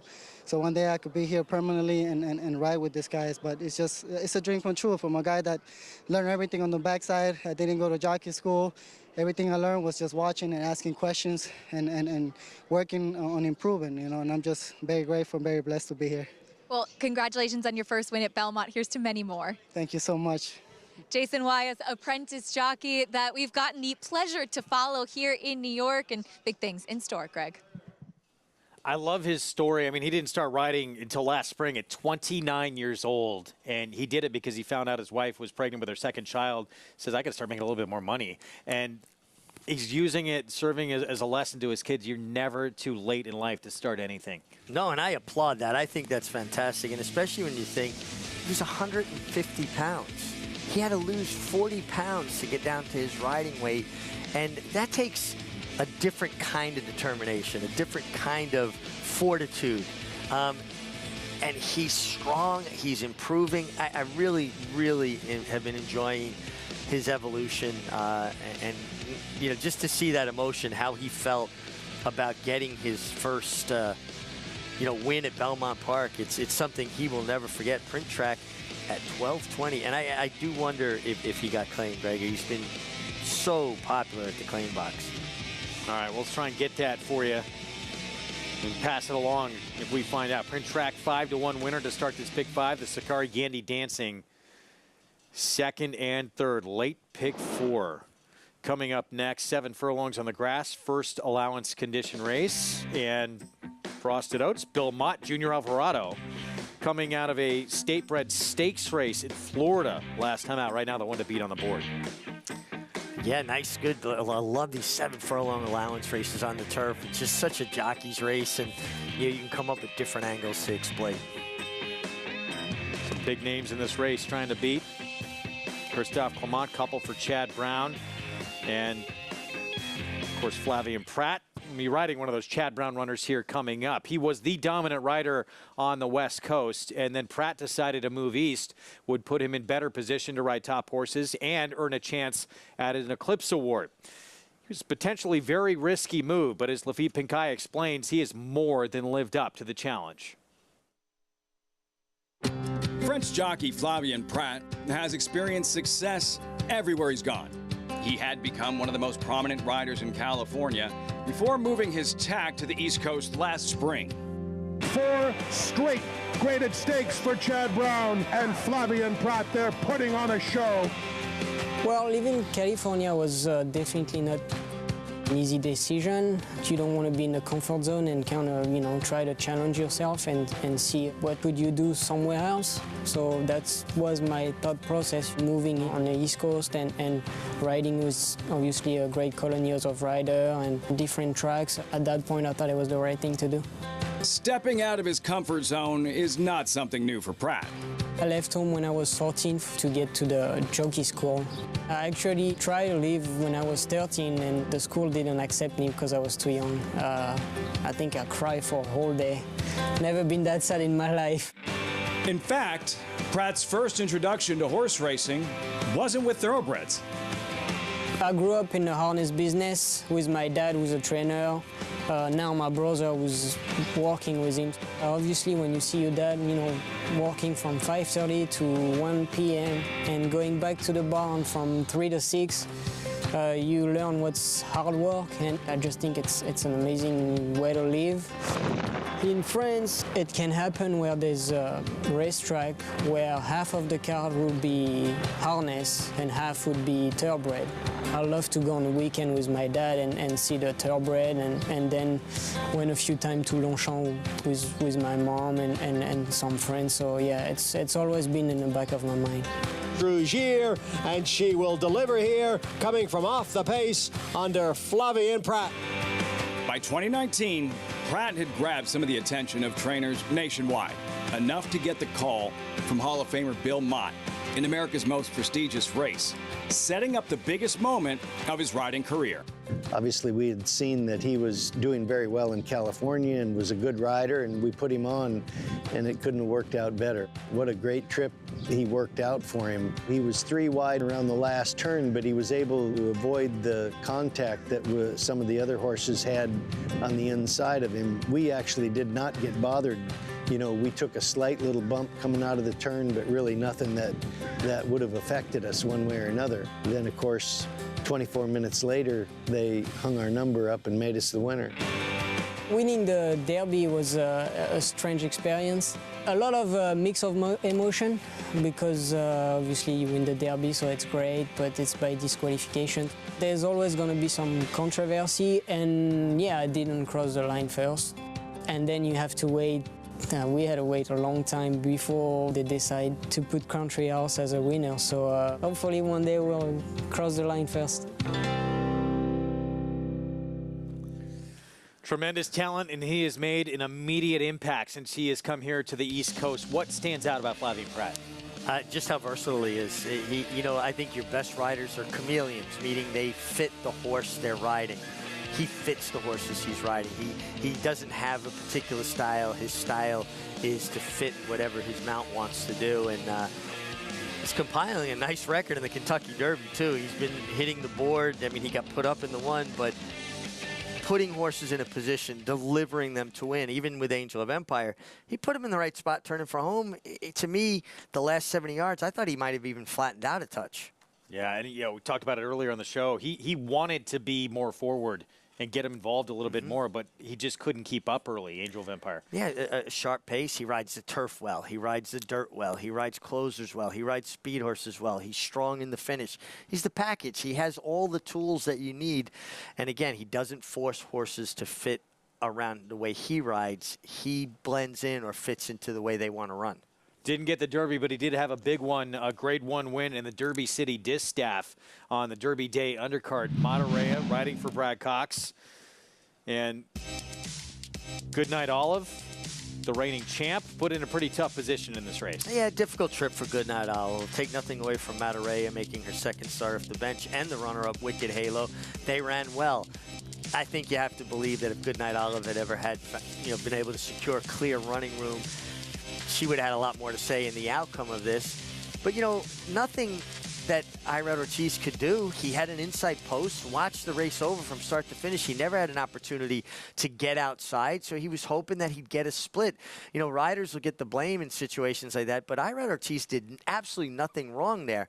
I will say some good race riding going on by other riders. Obviously, Tyler Gaffalione on his outside, Wicked Halo. He's got the advantage. He's got the path. It's his job to keep him stuck in behind the leader. Flavien didn't drift out off the rail, so he had him in basically a trap. And that's race riding, not going out of your way to bump somebody or take their ground, but holding your line. But again, I don't blame Irad for that. That's just an unlucky trip. And people need to be able to distinguish between a bad ride and an unlucky ride. That was just unlucky. Yeah, if you go back and look at that Derby City Distaff, and just for education purposes, it would be good to do. That's the true dangers of an inside post, because just had nowhere to run throughout pretty much the entire race. Yeah, I mean, listen, in hindsight, do you say, well, maybe if he takes a little more hold of her and backs her out and is able to get outside of? But, not necessarily going to get there with that move either. He played the hand dealt him, and he rode a good race. He didn't get lucky. It was just an unlucky trip. We're going to see Flavien Prat coming up, who, of course, won that race with Matareya in this next one for Chad Brown. Party on Girl going to be making her States debut. Going to have to deal with stablemate Expand the Map, who is by post time, I would think, maybe the one to beat in here. There's Party on Girl. Prat, 2 for 3 on synthetic coming in.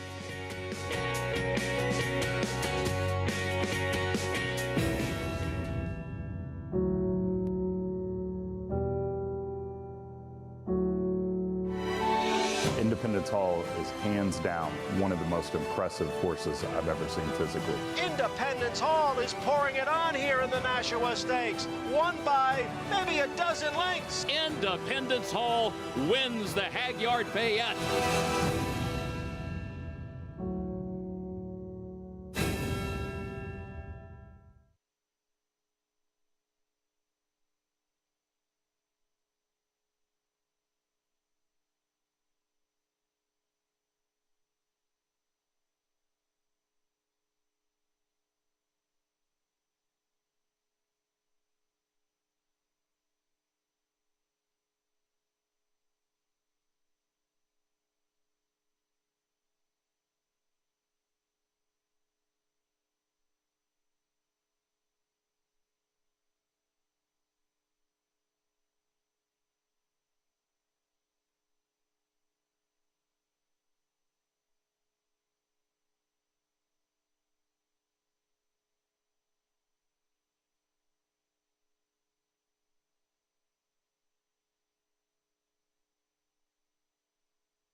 We're back on America's Day at the Races on our FS2 coverage. Regional networks out in Southern California getting set for the late pick 4 coming up on the turf. 7 furlongs.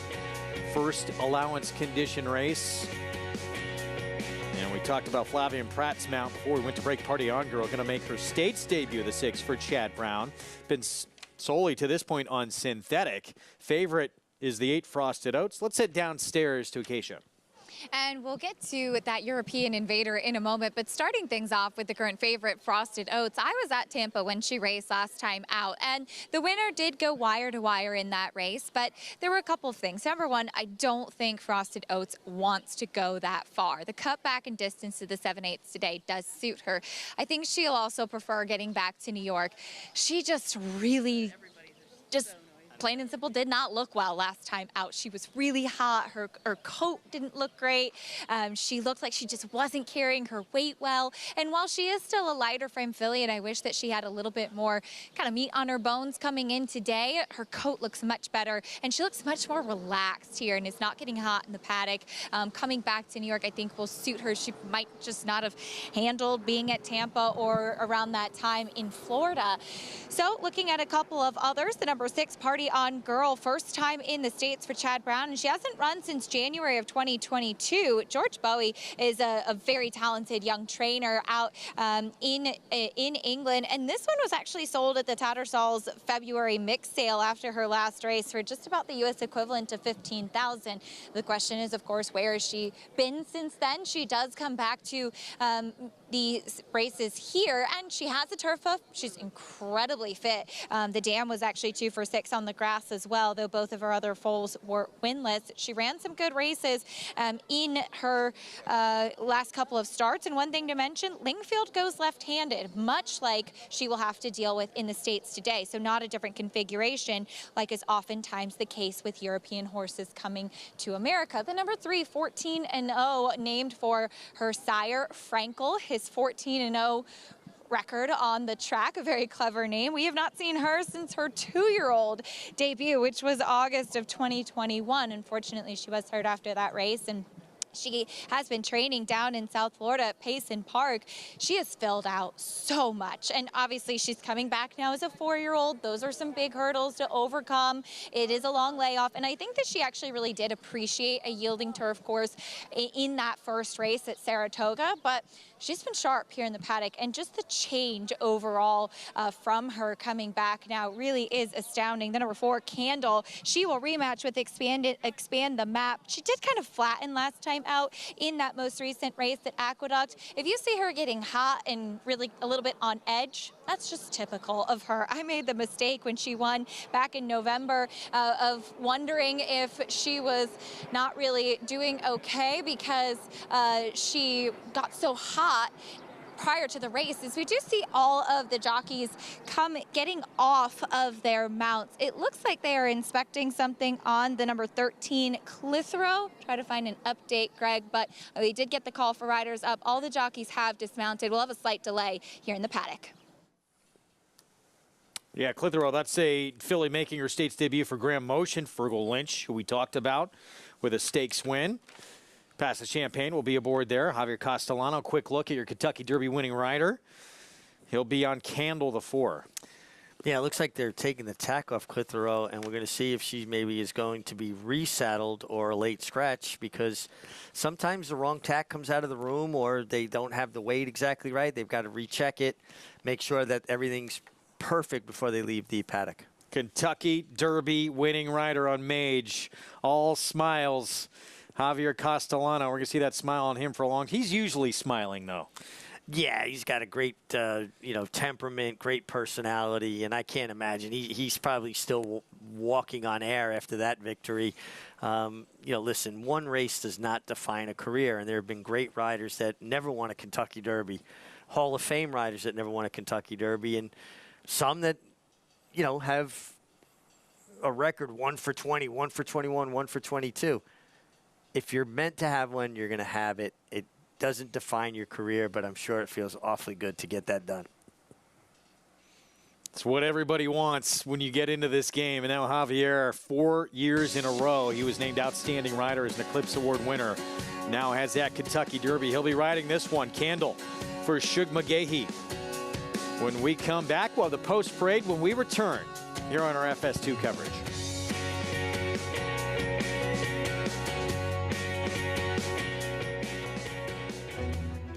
Union Rags, a proven Grade 1 sire. He has 3 Grade 1 winning juveniles, including Dancing Rags and Union Strike, and standout older horses like Express Train, Paradise Woods, and Catalina Cruiser. And with multiple 6-figure yearlings each year, he gets results in the sales ring. Union Rags, a proven Grade 1 sire, standing at Lane's End. Would you believe that champions weren't measured by rings, but by a crown? That the history books were written on dirt? That the greatest of all time was a horse? He is moving like a tremendous machine. Experience the magic at this year's Belmont Stakes as we honor the 50th anniversary of Secretariat's legendary Triple Crown triumph. Join the celebration at Belmont Park on Saturday, June 10th. Tickets on sale now at BelmontStakes.com. Speightstown. Munning. Echo Town. It's Echo Town for Joe Talamo, and Echo Town raced away. And Echo Town is drawing away in the stretch. Echo Town wins the Allen Jerkin Stakes. A sire line so prolific, it repeats itself. Echo Town.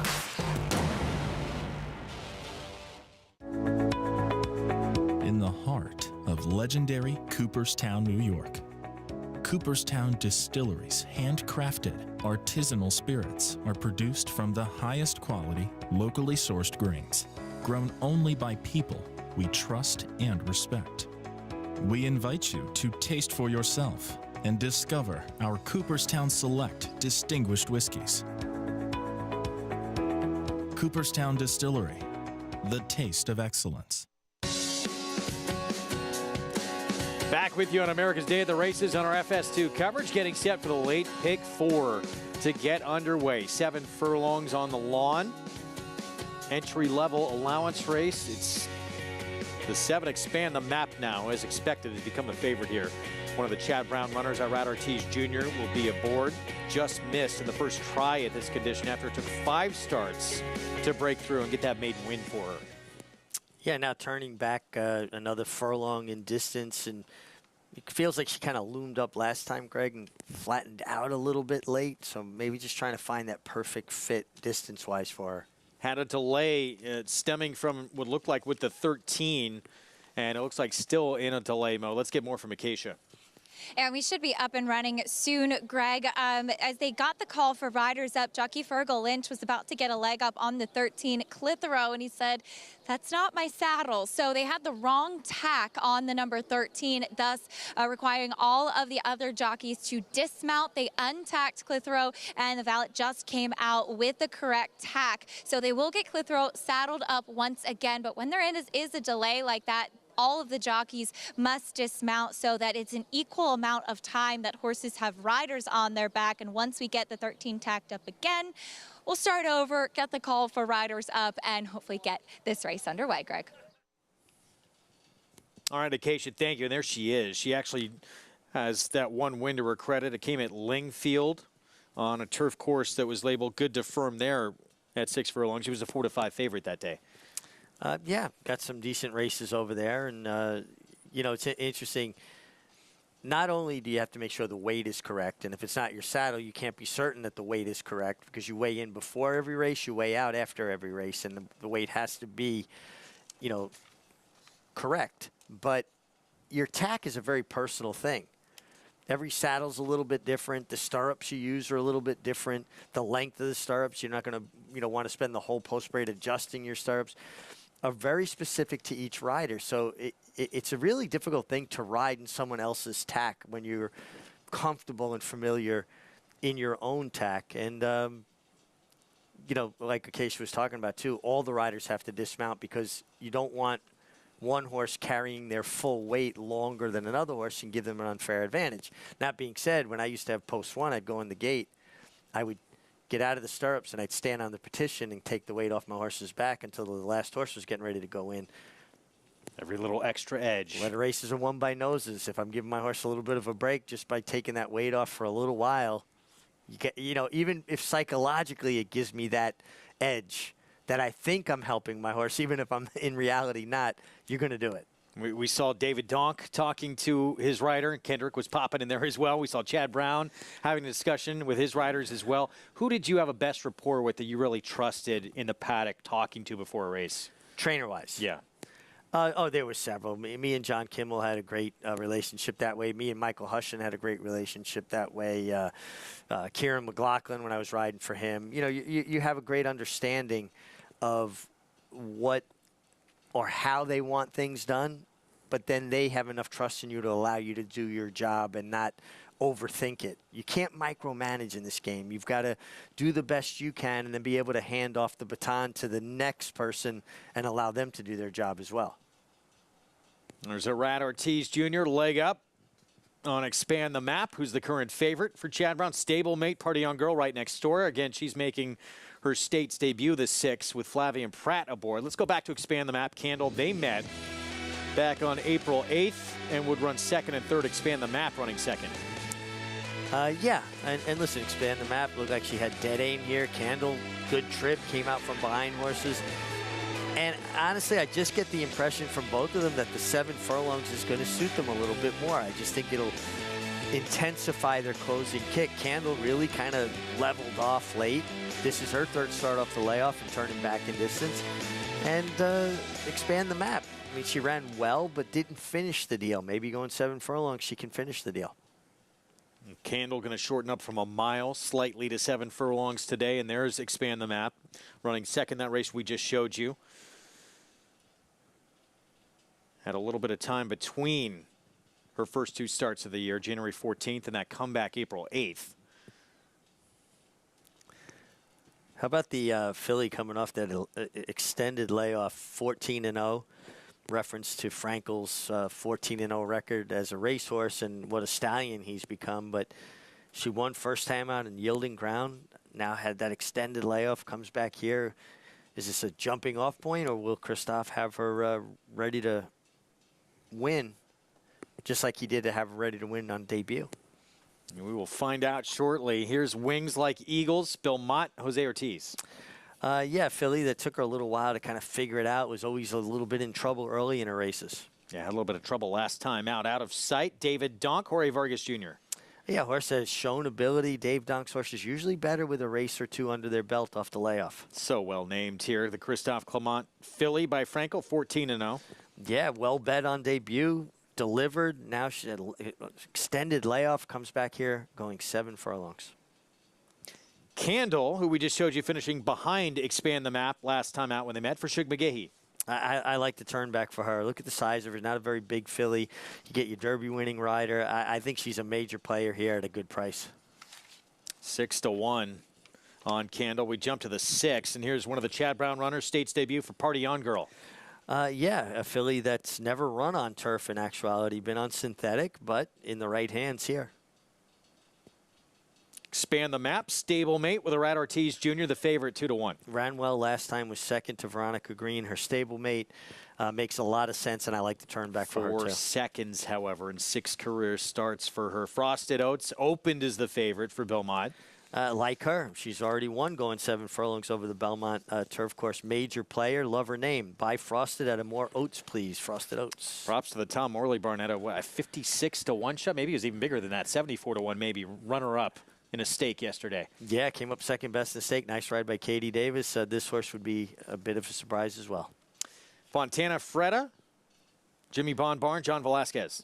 Gets John Velasquez for Jimmy Bond and named for a really good wine. That's no surprise. They seem like a lot of their horses are named after good wines. And this one taking blinkers off in a bullet drill since that time last race, but it will be the first time on the grass for Broadway Force.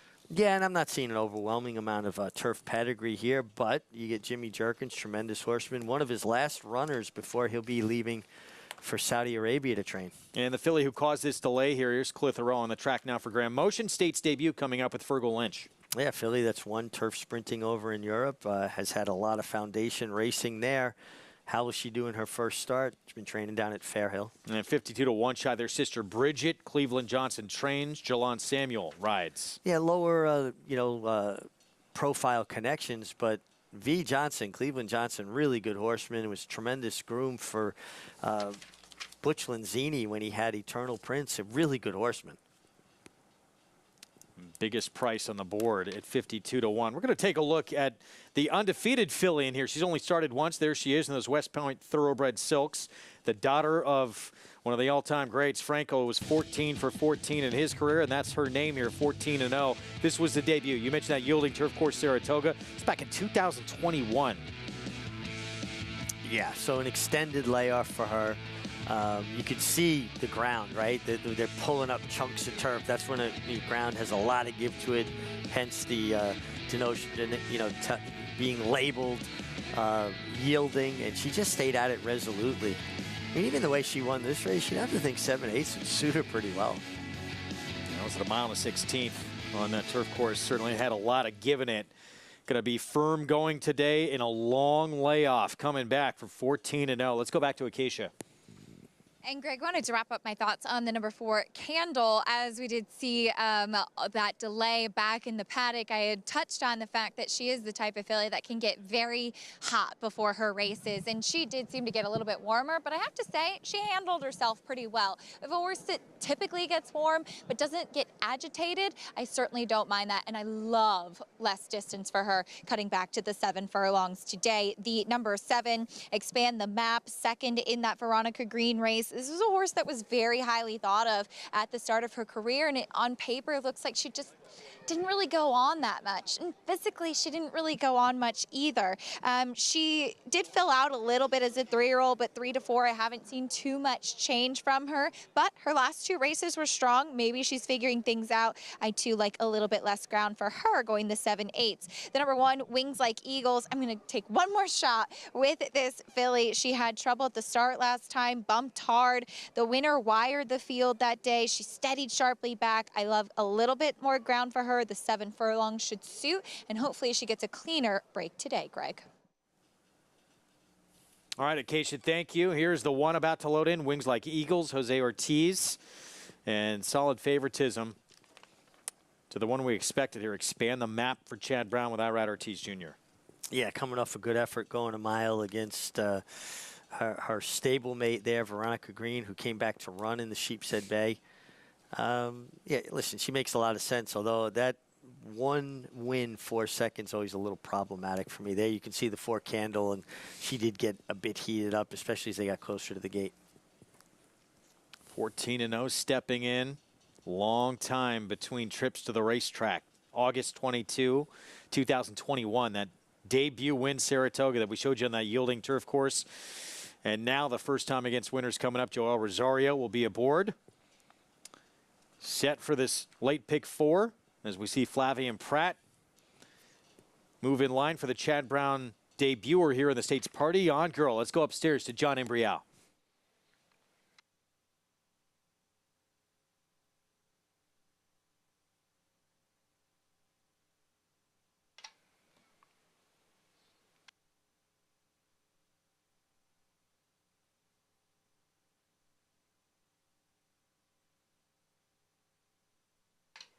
Number 4, Candle, has broken through the starting gate and run off. We'll have a delay. Well, you heard from John Imbrial. We are going to have a delay here with one breaking through the gate. Yeah, Candle broke through the gate, ran off a little bit without Javier Castellano. So even if she's apprehended, you have to think there's probably going to be a late scratch. Filly that did get a little bit hot by the time she got to the starting gate. And isn't this kind of how this game is? Win the Kentucky Derby one day, and the next day, horse breaks through the gate with you and unseats you. And Yeah, one thing, there's no guarantees in this game, good or bad. So much has to go right to be successful in this game. And a man who, again, won 4 consecutive Eclipse Awards, outstanding jockey. Looks like his mount's most likely going to be scratched here. I'm trying to see behind us here if they've caught up to Candle. And it looks like the Outriders still Yeah, now in she's process. actually galloping past the 8th pole now, still loose. The Outrider's situating himself now near the finish line to kind of get an angle and pick her up. She's actually going at a pretty high rate of speed, so he's going to have to gain some momentum if he's going to be able to catch her. And then the crowd cheering, of course, doesn't help. We got past the first Outrider, and now she's heading towards the second Outrider. Let's see if he can get an angle on her. And no, she just kind of spurted past him, just a little too fast for both Outrider ponies. Yeah, dangerous situation, but these Outriders so skilled at what they do, and it looks like they're very close to corralling this filly, who, no question, is going to be a scratch here, exerting all that energy. In fact, she's already come off the board. Yeah, and the thing that you try to avoid, that you're hoping that, you know, they can apprehend her before, horses have a tendency to want to run to home. That's their safe zone. And when they start looking for the gap or a place to kind of escape to make it home, now that she picked her up there good. And that's great before she tried to make a right up that chute looking to go home and maybe injure herself. So another great job by Outriders to apprehend this filly after she did basically one lap around the Belmont Park turf course. Got an unexpected workout in, breaking through the gate. So unfortunate for these connections, but back to the barn for Candle. And it looks like everything A-OK. Good news with those Outriders, able to catch up to her. And she was really moving with some steam. Yeah, and it was interesting because she kind of slowed down a little bit in the stretch, and as she saw the Outrider pony trying to angle to catch her, she kicked it into another gear to outfoot them.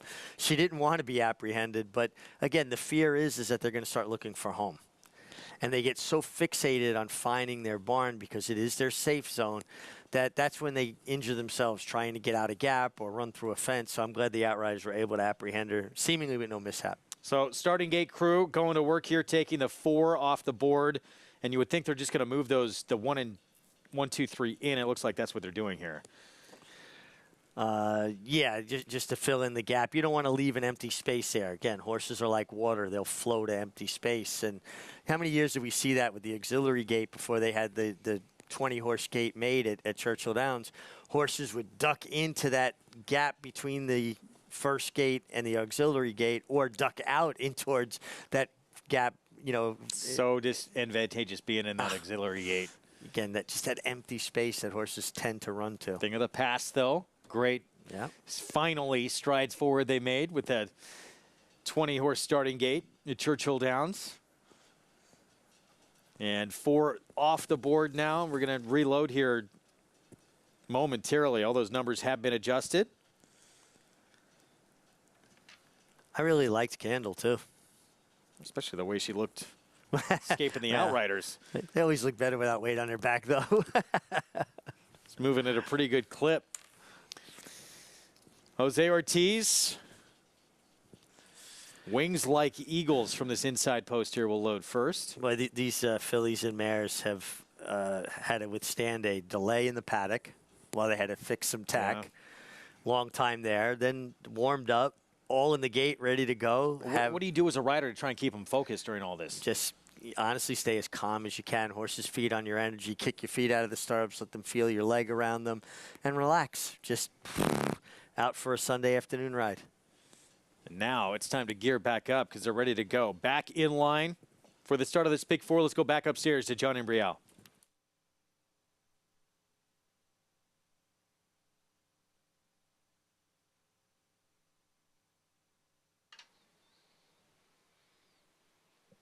Waiting for Broadway Force and Clitheroe.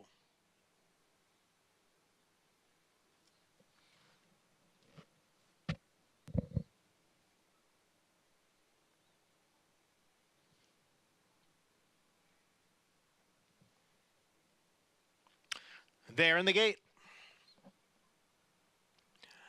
And they're off.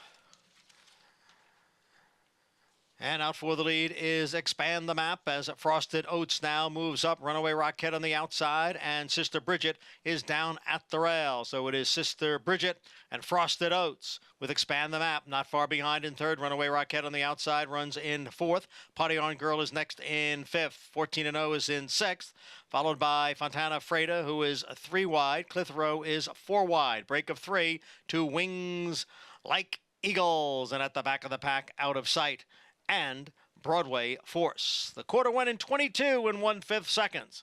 On the inside, it's Sister Bridget, and on the outside, it's Frosted Oats, and the two of them are right together. Runaway Rocket is now moving up from third as Clitheroe gains on the extreme outside. Expand the Map is in behind horses and in fifth. Down at the rail is 14-0. Far outside is Fontana Freda. Half mile in 45-2. And here is Clitheroe now to take over the lead. Frosted Oats is back running in second. Expand the Map is in third as they come down for the 16th pole. It is Clitheroe. Frosted Oats trying to come back again on the inside. Expand the Map rallying on the outside. Clitheroe with the lead. Expand the Map. Party On Girl coming on late. They come for the finish, and it is Clitheroe. Clitheroe to pull off the upset at odds of 12-1. Clitheroe made us wait a bit for this race to go off in the paddock. Worth the wait here for these connections. Graham Motion, Fergal Lynch, Andrew Stone owns. She was just traveling sweetly around the far turn, taking Fergal Lynch in hand up to the leaders. Took the lead. Looked like she might have got a little bit tired late, or maybe waiting on competition a little bit late, but I think it was fortunate that she had number 7, Expand the Map, making the most serious challenge to her, because Expand the Map just seems like she's very content to run alongside horses, not necessarily assert her dominance and run by them. But this was a real nice effort from Clitheroe. Hadn't been seen since September of last year, running in Europe, and gets it done. Nice job, Graham Motion, to have her ready off the bench. Just the fact that it's Graham Motion on the grass seems like too big a price for this filly. Yeah, 12-1 too, and Fergal Lynch, like I said, was just allowing her to carry him into the race quietly. Took the lead, and I don't know, maybe it was a little bit of both, her waiting on competition to touch and maybe getting a touch tired as well. Expand the Map made her run, just couldn't get by, or wouldn't get by, if you will. Fergal Lynch just kind of figured it out. You know, he takes a couple months off every winter, kind of gears back up. You know, when you're getting older, it's important to take care of yourself, keep your enthusiasm and your body fresh and healthy, and he seems like he's hit on a kind of a good regimen.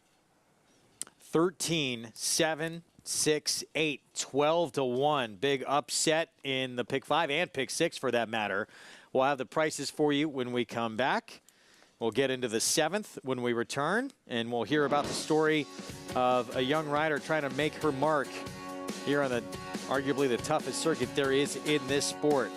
Maddie Ulver, not just a new face to New York, new face really to riding at all. We'll be back.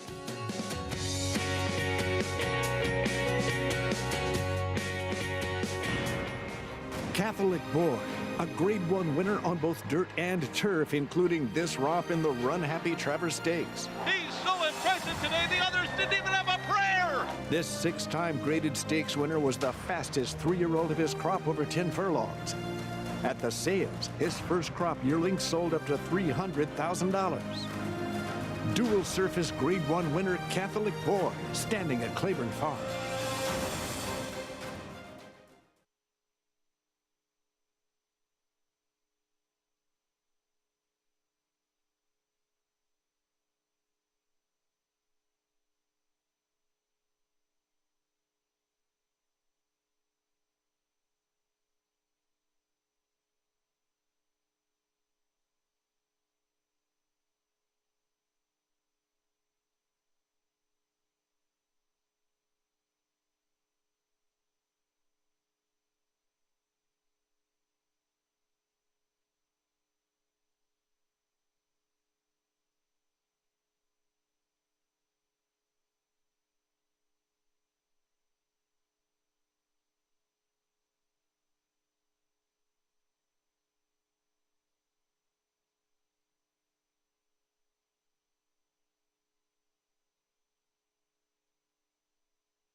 Back with you on America's Day of the Races on our FS2 coverage. Regional networks out in Southern California. Gorgeous Sunday afternoon here in Elmont, New York. Clitheroe making her state's debut. Fergal Lynch for Graham Motion. And the second win of this 4-year-old filly's career. Let's go downstairs to Acacia. And pleased to be joined by Fergal Lynch, who's had a nice weekend here in New York with Pass the Champagne, winning the Ruffian yesterday. But Fergal, you were just telling me back in the paddock you went to get a leg up and said, hey, that's not my saddle. I realized when I went to get on the horse, it wasn't my saddle, and just wanted to make sure we had the right tack and the right weight, so we had to change it. It was a bit of a mess, and then the horse got loose in the gate. But this filly took it all really well for her first run in America. Really pleased with her. She's been working light side of Fairhill. Been very keen to run her. And Graham's done a great job getting her here.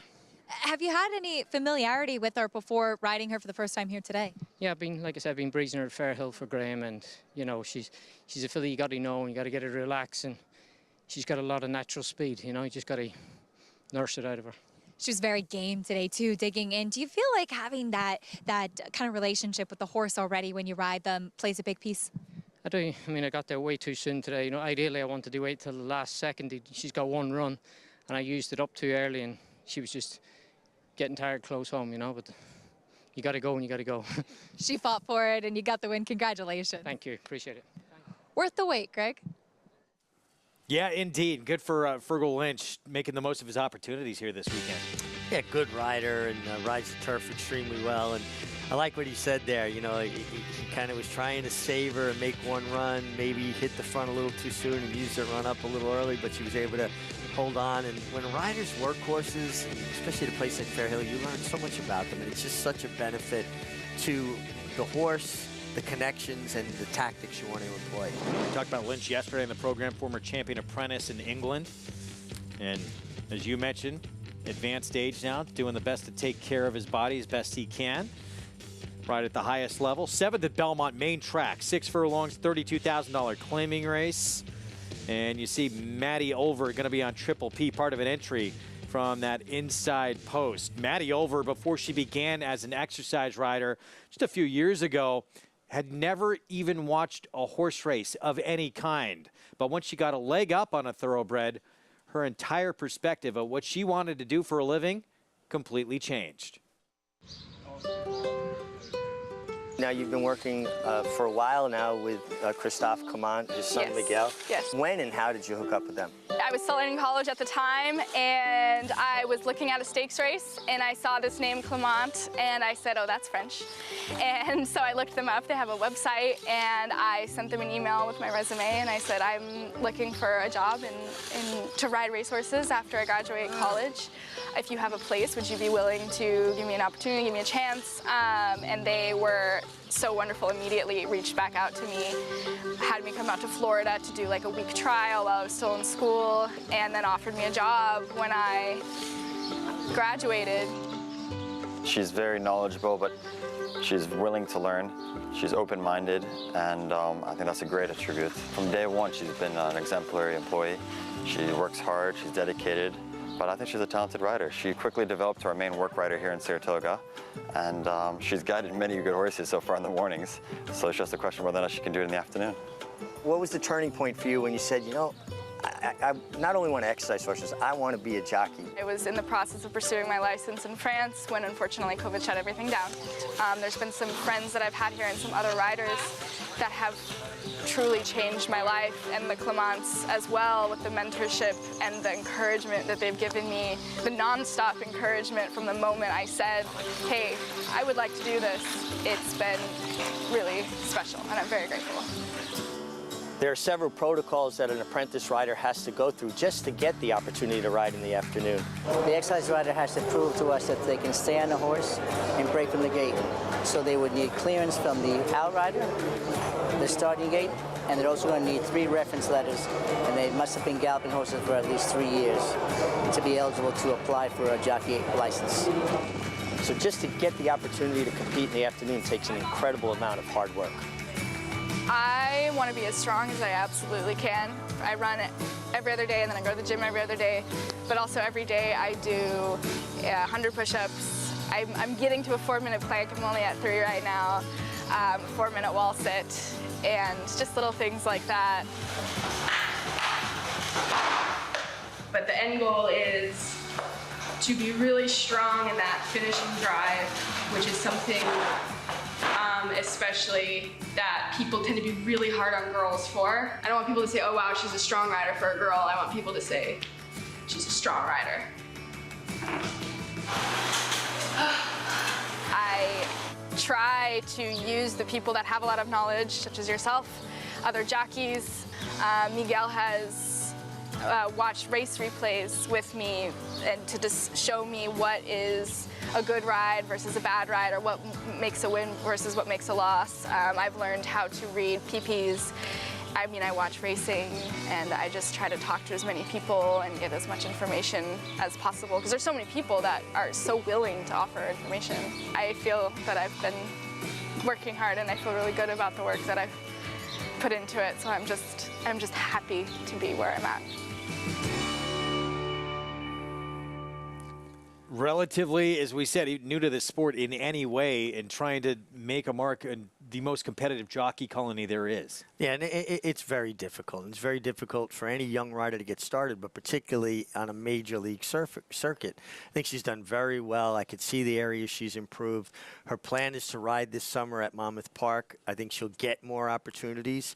Hopefully she brings a lot of the good habits that she's developed from riding with riders in New York and the best of the best, if you will. I know right now she's been working horses out at Monmouth Park in Jersey, about an hour and 10 minutes from Belmont Park, and then coming back up here to ride whatever mount she has commitments on in the afternoon. Listen, she wants it. She works hard. I hope she continues to improve and get good opportunities. She's easy to root for because she has put the effort in. And we're going to see her coming up in this next race. Again, part of that entry in race 7 here. Maddie Over will be on board Triple P in this spot. We're going to take a timeout. When we come back, of course, more on the 7th. We'll also look back to the weekend and a turf horse on the rise for the unstoppable Charlie Appleby barn. Ottoman Fleet, impressive. And the Grade 2 for Marcy with Richard Mullen aboard. We'll look back to that victory when we come back here on America's Day at the Races.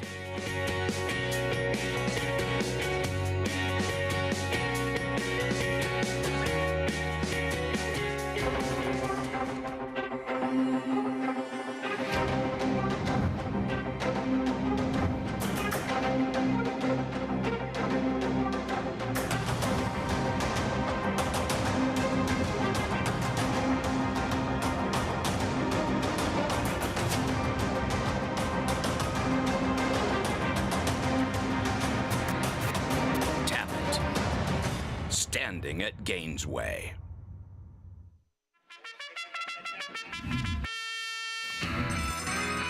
Live racing returns to Monmouth Park Saturday, May 13th with a new 1240 first post. The stakes are higher at the Jersey Shore, as every Saturday and Sunday card will feature at least one stakes event all season long. Win early and often with our Win Early Pick 5. Joining us on site? Be sure to lock in your odds with fixed odds wagering at Monmouth Park Racetrack. They're off in the hopeful. Here's Basin now running up alongside, and Basin grabs the lead. Basin and Jose Ortiz are running away in the hopeful.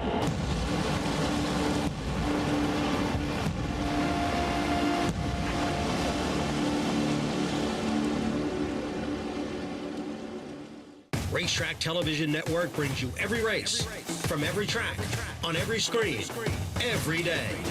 With monthly packages starting as low as $5, RTN gives you great value and access to more live HD streaming and race replays than anyone. Visit RTN.tv today to sign up and watch on almost any device, including Roku and Amazon Fire. RTN has packages that start at $5 per month.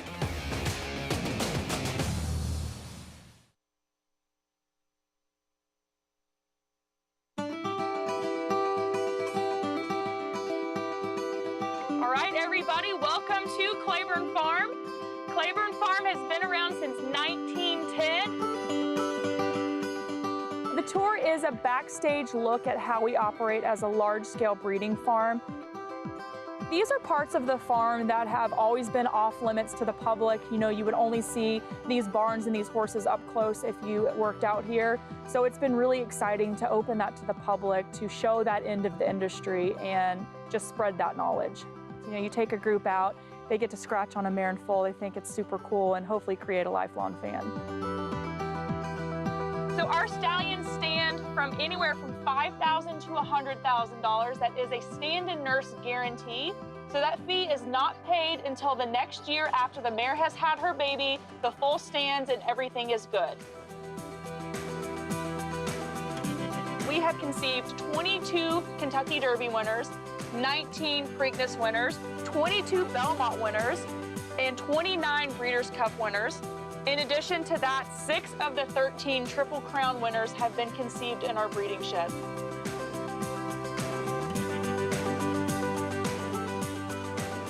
So I'm always excited to, you know, spread the knowledge that I've had, share this passion for the breeding industry that I've had basically my entire life, and just spread the wealth.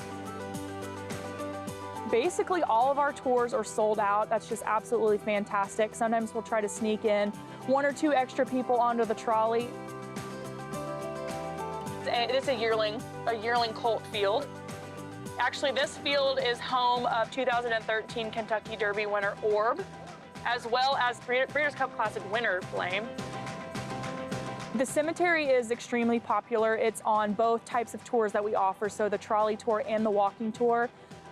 People travel from all over the world to see Secretariat's grave. So it's really exciting to see people's reaction to seeing that. Secretariat, the 1973 Triple Crown winner. I just want to thank everybody for coming on this tour. This is a tour that we've been really excited about. We're really excited to open up this side of the operation to the public. I think Claiborne is just absolutely iconic when it comes to horse racing. I don't think you can think of horse racing without thinking of Secretariat and Claiborne Farm.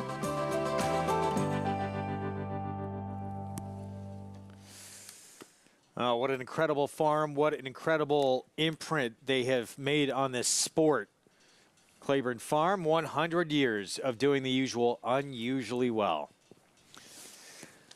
Talked about Ottoman Fleet going to break, and we're going to take a look back at what he did in the Ford Marcy. I have a feeling we're going to be hearing a lot more from this 4-year-old over the next few months. I agree. This horse was in behind horses, traveling sweetly under Richard Mullen, just waiting for room.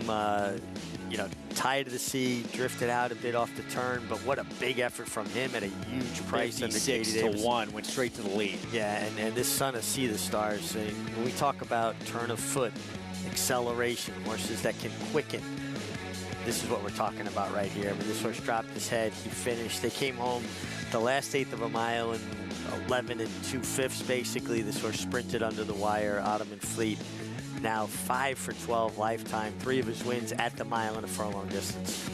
102 buyer speed figure for this win. And Richard Mullen has said he saw that opportunity up the inside and was not going to pass that up. This horse really can kick it into gear. Back-to-back wins now, back-to-back group or graded wins, both at a mile and an 1/8. Going to go a little bit longer. I would think when we see him next time out, sounds like the Manhattan is when we'll see him next. But a horse who's really starting to blossom and come into his own now as a 4-year-old. Man, son of Sea the Stars, your ARC winner. What an impressive individual he was. And what can you say about Charlie Appleby and his ability to identify what horses will acclimate and, excel shipping to North America? It's incredible the percentage he's put together shipping horses here. Hands down the most dominant trainer on the planet right now. I feel so. He does incredible in Europe, great winter in Dubai, ships horses into, the States with regularity, or even north of the border up in Canada, and all they do is win. Earlier on the card, Sheepshead Bay, grade 2, and Chad Brown. Manny Franco with the favorite, Higher Truth, able to go gate to wire for the win in a mile and 3/8. Well, this is about as slow a pace as you're ever going to see develop, or maybe I should say not develop. Higher Truth went 54-3 to the half, 123-2 for 6 furlongs, a mile in 149-3, and then they came home the last furlong in about 11 seconds. So it wasn't a product of the ground being soft. It was just a soft, slow, controlled pace for a filly that could quicken, higher truth. She ran the same exact early fractions as the way the Sheepshead Bay was run last year, Greg, but that was on bottomless ground, a bog. It had rained all night, and still ran 7 seconds faster. So she finished up 7 seconds faster than the early fractions if you compare it to last year's race, and she was sprinting through the finish. Impressive, able to take advantage of a race that did not have much pace in it and get that Grade 2 victory. 4th win of her career. 5-year-old mare has won over $640,000 now. Let's get back to today's action on the main track for race 7. Here, the 6 furlong sprint, $32,000 claiming race. And there's the 7, Mon Petit Chou. Javier Castellano, Derby winning rider, will be aboard for Gustavo Rodriguez. I had a French teacher when I was in 7th grade call me Mon Petit Chou. I still don't know what it means.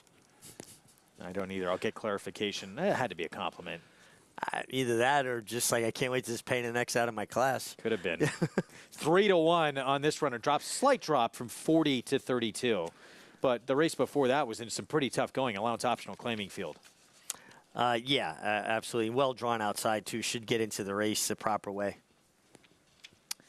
5-2 favorite. There's I'm Buzzy, and this is a big drop down. I thought this was just because of the drop, absolutely the one to beat. Public agrees. Yeah, but I'm Buzzy needs to not lose contact with the field. She is a closing type, but you know, obviously against Tougher last time, I thought she just lost a little too much contact.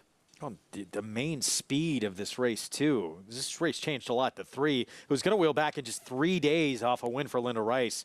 Comes out of here. So scratch the 3. What does that do to the pace scenario in here now? Is it Alpine Queen all by herself? Doesn't it feel like the 4 Alpine Queen's going to be loose here? You know, particularly with that scratch. I mean, her best races are when she goes to the lead. And it just looks like she's going to get the lead here by default. I think, who was it that called you that? Your high school teacher? Yes. Had a little crush on the MiG, I think. Just heard what it meant.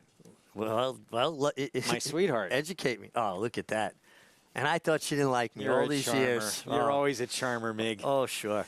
Here we go. We're going to start off with Maddie Over. We just showed you that piece on riding Triple P for Eduardo Jones. Yeah, filly that can get position certainly could lay fairly close. Going to break from post 3 in here. Stablemate will break from post 5. Other half of the entry, Game Theory. Yeah, filly that has shown speed at times as well, but recently kind of seems to have lost a little bit of that gate speed. Manny Franco, he'll get the rail with the 2 Diva Banker off the claim Orlando Nota.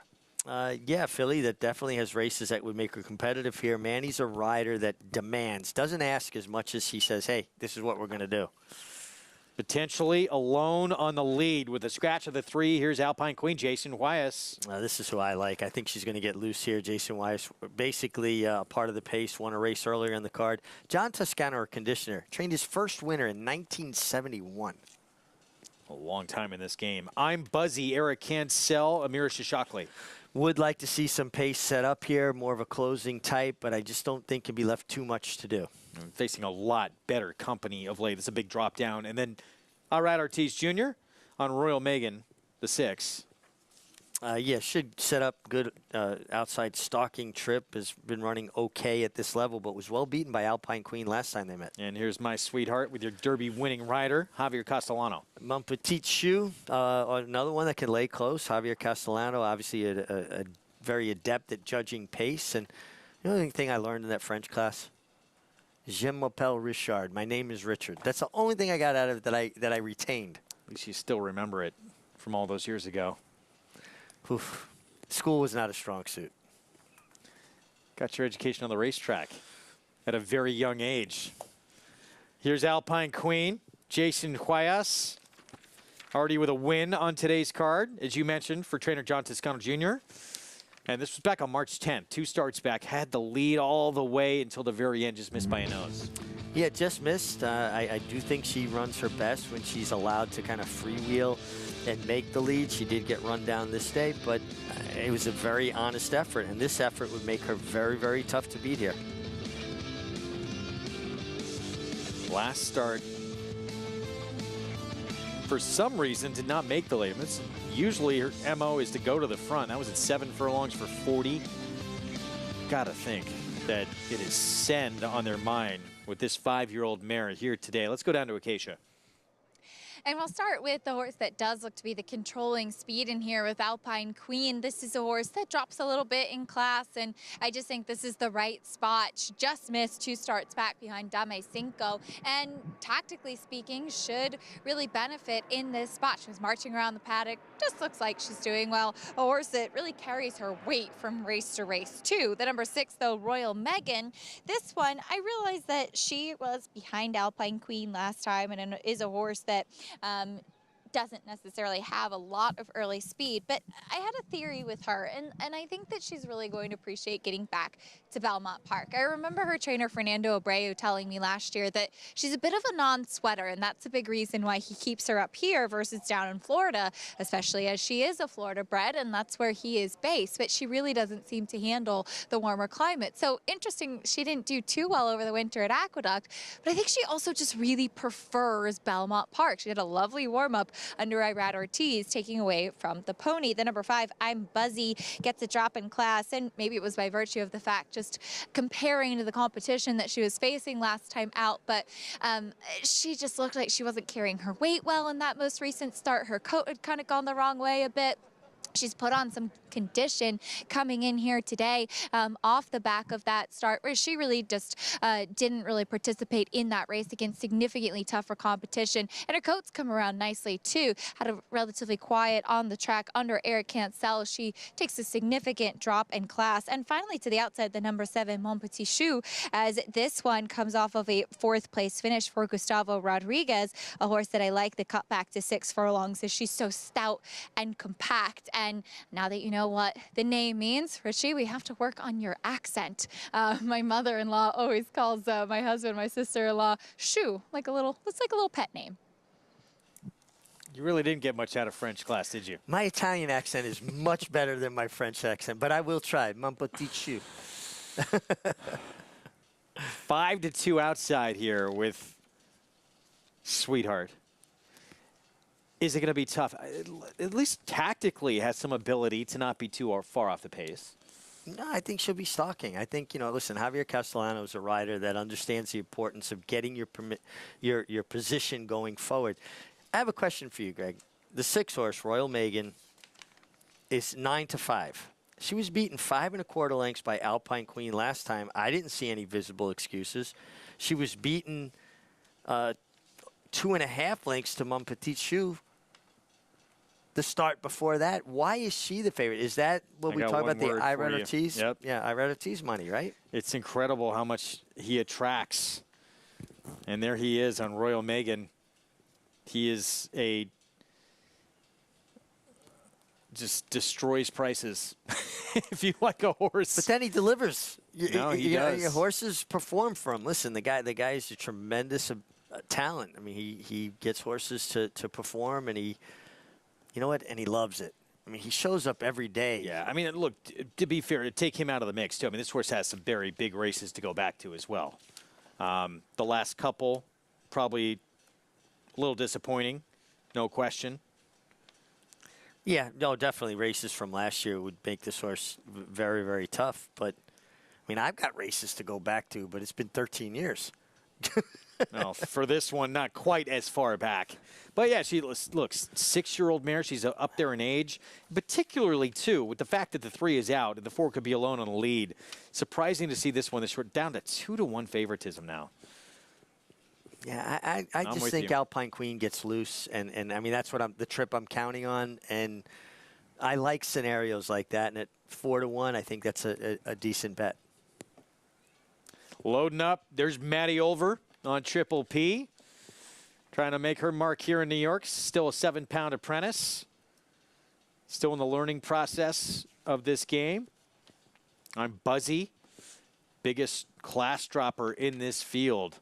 5-2. I'd certainly take 5-2 over on I'm Buzzy on over 2-1 on Royal Megan. Just wonder if she's going to get enough pace to help set up her late run. It'll be interesting to see how this race plays out. Let's go upstairs. John Imbrial, the call. Here's the 7th from Belmont.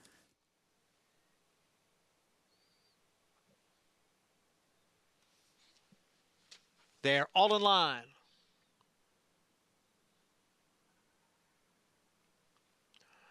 And they're off, and a quick start for Mon Petit Choux from the extreme outside, out for the lead, but now quickly challenged by Royal Megan. Royal Megan and Mon Petit Choux, they are heads apart for the early lead. Diva Banker down at the rail runs in third, in between horses the gray.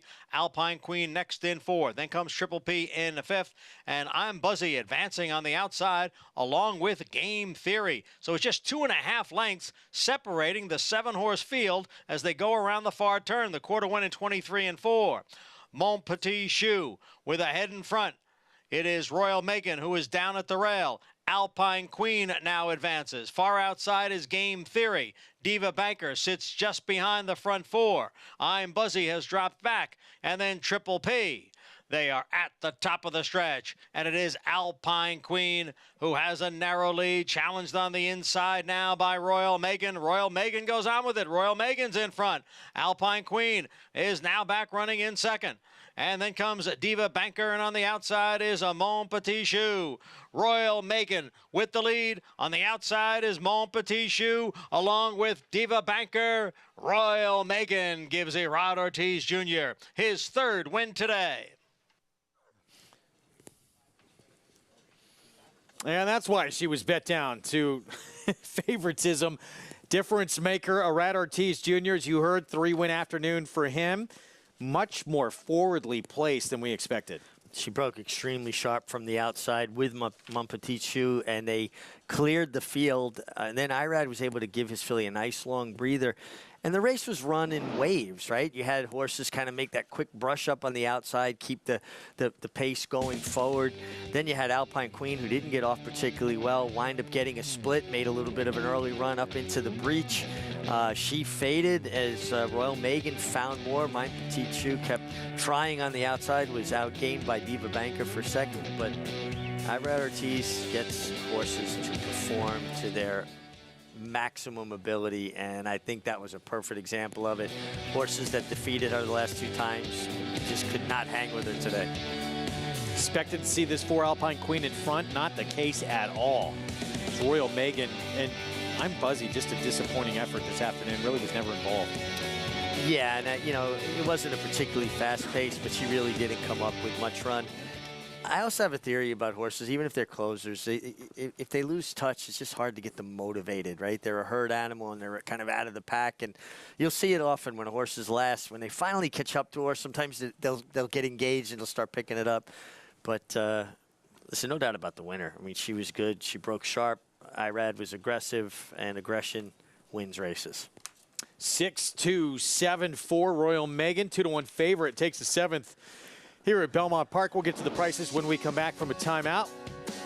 Just call him Mr. 2000. Said the first 1900 came pretty fast. Took forever to get that last 100 for Anthony Dutrow. Finally came on Friday. We'll be back.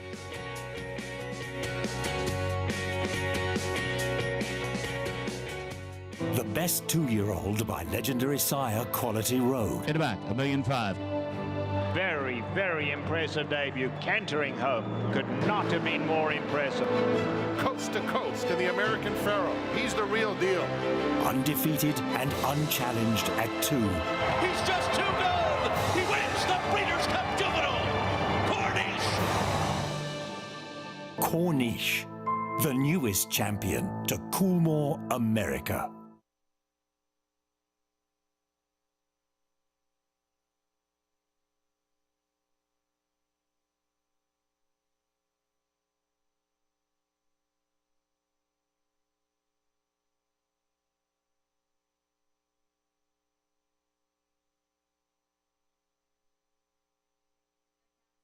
Yesterday, Javier, you got your first Derby victory as Mage crossed the wire. You could feel that raw emotion. Can you put that into words? Absolutely. I'm very, very pleased and grateful and thankful and blessed, you know, to win the Kentucky Derby. They don't have a word to describe it, how good.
Back on America's Day at the Races on our FS2 coverage, 7th in the books here on this Sunday card at Belmont Park.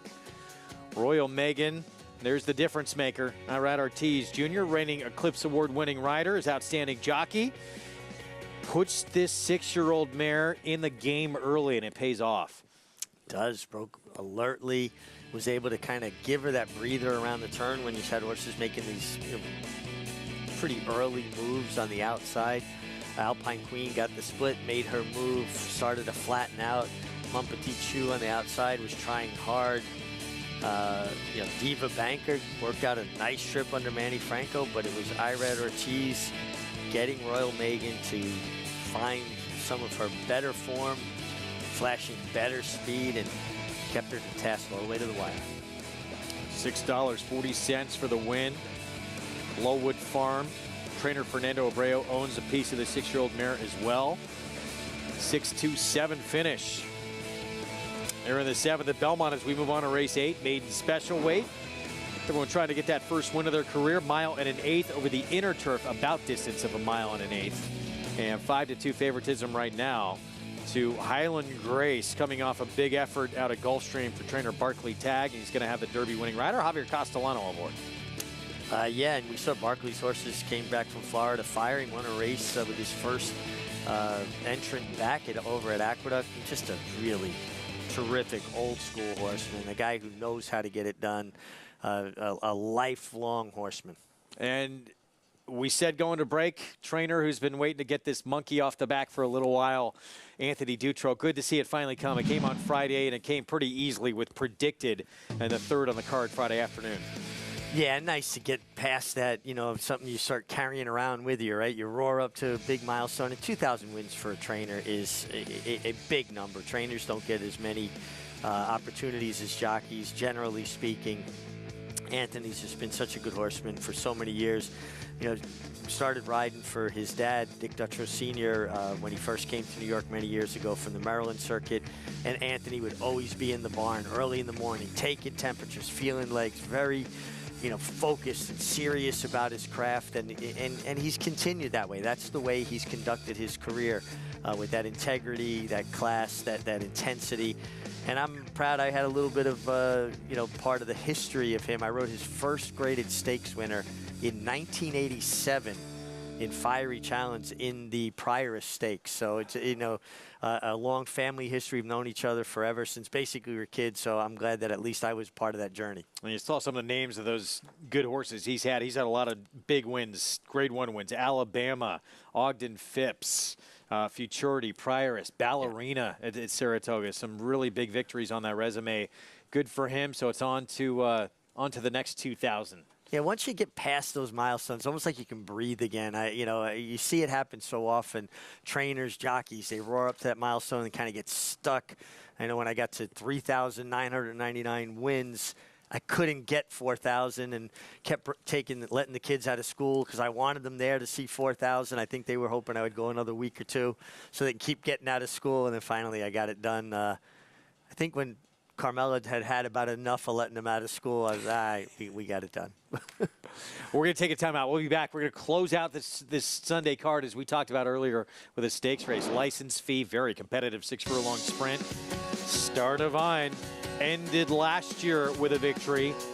Ran very good coming back in her 5-year-old return against a former Breeders' Cup Juvenile Turf Sprint winner. Irad Ortiz Jr. will ride. Stay with us.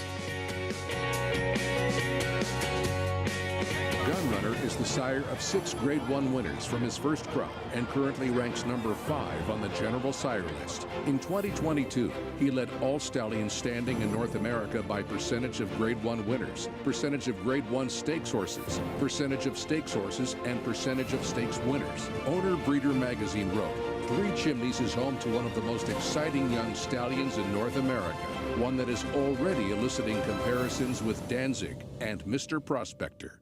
Experience the adrenaline-pumping, suspense-filled action of the Sport of Kings no matter where you are with NYRA Bets. It's fast, easy, and secure. Download the app today and start winning with our lucrative weekly promotions, thrilling handicapping contests, and a one-of-a-kind VIP rewards program. Don't just watch horse racing, be a part of the action. with Naira Betts.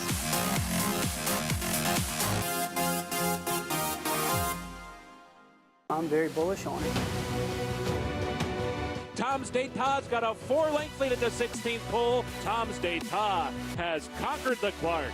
Your best horses of the last 10 or 15 years are not consistently as fast as this horse. It's total domination for Tom's D'Etat. He's a beautifully balanced horse and a really good mover, and he's just full of class.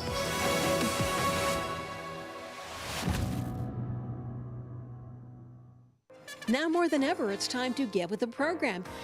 When shopping for your next race prospect, consider that New York breds start with an advantage. Our New York breds run for serious green. At Saratoga Race Meet, New York bred maidens run for up to $88,000. New York bred allowance horses run for up to $100,000. And New York bred owners can collect awards of up to $20,000 per horse per race. So get back with the program. Seriously.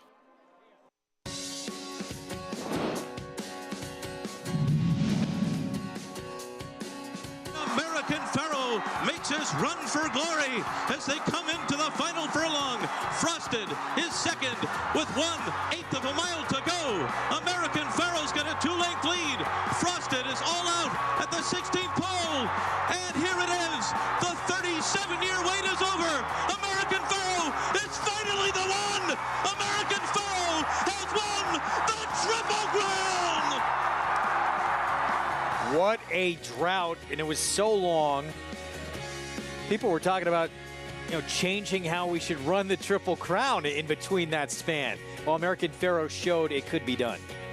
Still. Yeah, and I had lived through that in the 70s before Secretariat, hearing people say, because it had been 25 years since citation, oh, they've got to change it, they've got to change the spacing, they've got to make it different. And then 3 horses did it in the 70s, and by the end of the 70s, they said, oh, they got to make it harder, it's too easy. It is what it is. It's supposed to be hard, and only great horses do it, right? What do they say? Fittest horse wins the Derby, fastest horse wins the Preakness, and the best horse wins the Belmont, and only a great horse can win all 3. What a moment that was. Still remember that roar of the crowd. Never heard anything like it. Being on Sios with you in the winner's circle, just incredible moment. We're going to have the 3rd and final leg of the Triple Crown live on Fox this year, Saturday, June 10th, the Test of the Champion. Will we have a Triple Crown on the line should Mage go to the Preakness? I sure hope so, to be honest with you, because it really highlights our sport, the attention, and the public's imagination gets captured by it, and the focus will be thoroughbred racing.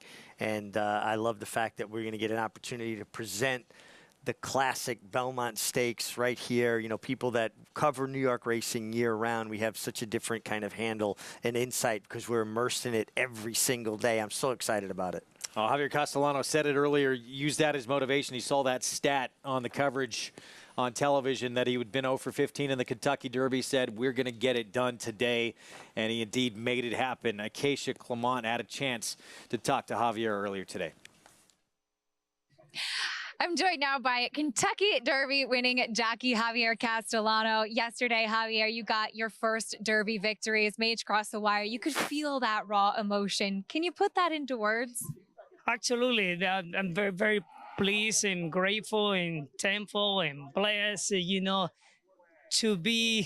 win the Kentucky Derby. They don't have a word to describe it, how good it is, how the moment, how it's feeling. It took me a little while. It took me 15 years to get there, but finally I get it. I never give up. I always try hard, do the right thing, work hard, try to find the right horses to be compete and to try to win the Kentucky Derby. It's not easy. You gotta be lucky. You gotta be in the right position, the right horses to win the Derby. 10 guys, a bless, it's a gift God's given to us, and I appreciate that.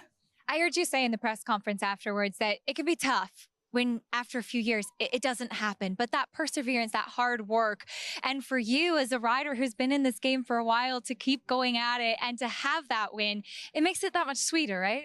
Absolutely, because you don't.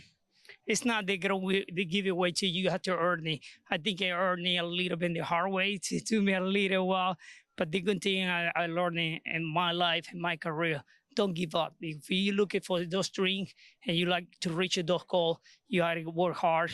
And as long when you get it, that's the best feeling in the world. And you're such a great example to younger riders as well. But talk to me about your trip with Mage. Not the best beginning for him. It's the kind of type of horse he tended to broke his slow out of the gate. You can see in the front of you can see in the Florida Derby too as well. Those two races, a young horse, he start developing himself. I still learning how to figure out how to break out of the gate. But it's a good mind and good body. The way he handled all these situations with the big field and a lot of kickback. He handled so well, very mature horse. And ran so many horses. He went through, have a beautiful trip. Any jockey, we should have it that trip. And thank God, everything go nice and smooth. Past the horses come from behind horse. And the way he finished, it was, I give you a lot of credit to Mage. The way he did it, I just enjoyed the ride. You're a native of Venezuela. Trainer Gustavo Delgado, also from Venezuela. How special is that to win with them?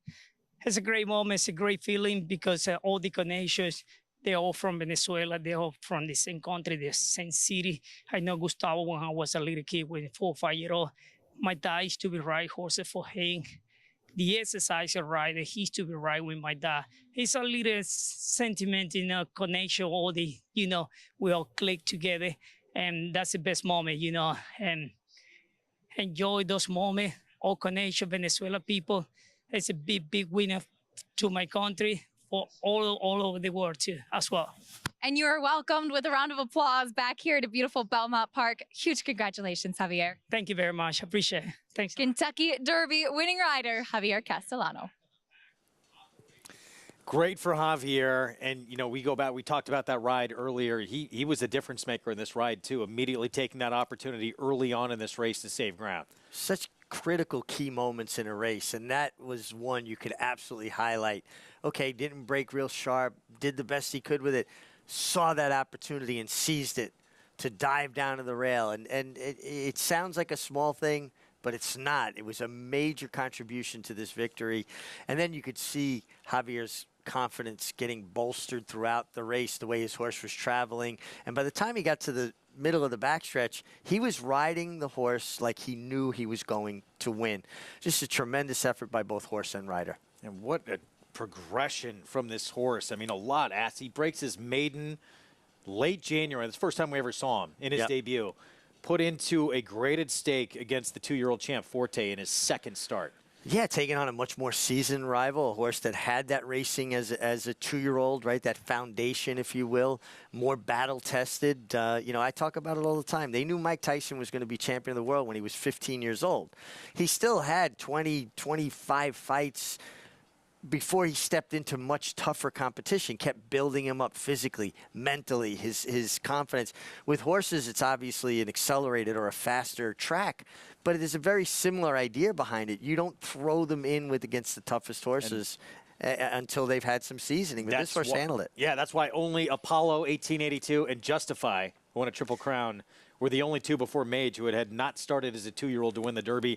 This horse, obviously, a world of talent. Yeah. And to think that, how much better can he still get going forward?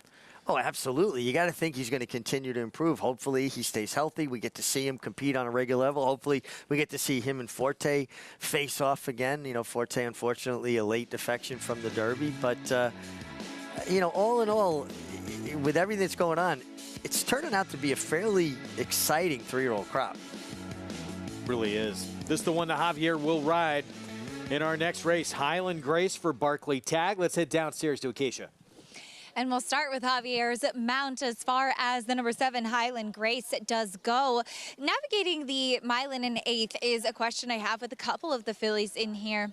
Not a question at all for this one. I happened to be at Gulfstream in her most recent start last time out, and while that race was dominated on the front end and she couldn't reach the top 2, I thought that she ran a really big race, and I had actually kind of run home and made some notes on her and saying I would love to see her get a little bit more ground, and that's exactly what happens today. I will say I thought that she was carrying a little bit better condition last time out at Gulfstream versus today, but she's incredibly fit. She has a lot of length to her frame. And again, I just really think that getting some more distance to navigate will only help her. Chad Brown sends out 2 second-time starters in this race. Start with the 4 Financial Advice. I was at Tampa for her debut. She is by Wooten Bassett, whose progeny do tend to be a little bit on the smaller side.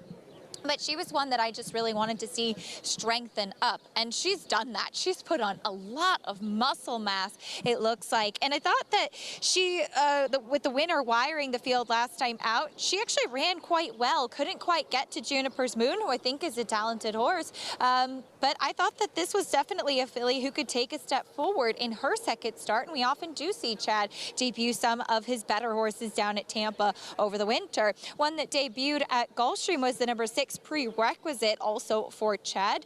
Filly by Upstart. The Dam is a sister to Homeland Security. A beautiful pedigree on this one. She was absolutely marching around the paddock in her first start. She did finish 4th. It looked like she was just totally outfooted at the start, even though she kind of got out of the gate okay. She just doesn't really have much quick gate acceleration. So we'll see how she breaks today, but the demeanor that I'm seeing from her in the paddock would suggest that she'd want to be perhaps a little bit more forward.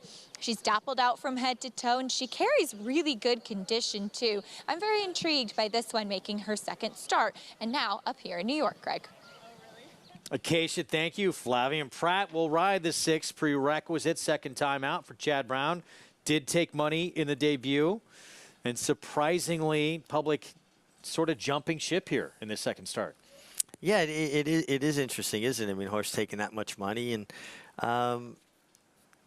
there are a lot of ways you can go in here, though. I just feel like this is a really, really wide open competitive race. I'm interested in the 4 Financial Advice.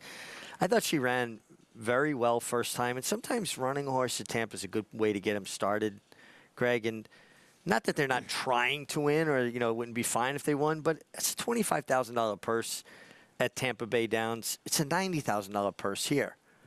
So if you run a horse that maybe needs a start and runs well there and sets them up for New York, it's a pretty prudent kind of move, isn't it? Indeed it is. Much bigger purse money. You get that first start out of the way under their belt, little experience. Here's Meow Hiss, Jimmy Jerkins runner, who debuted at a mile on the turf at Gulfstream, was 45-1 that day. Yeah, and certainly could improve with a run under her belt. Jimmy's such a good horseman, and honestly, I have such mixed emotions about him going to Saudi Arabia. I hope it works out for him. I hope it's a great experience for him.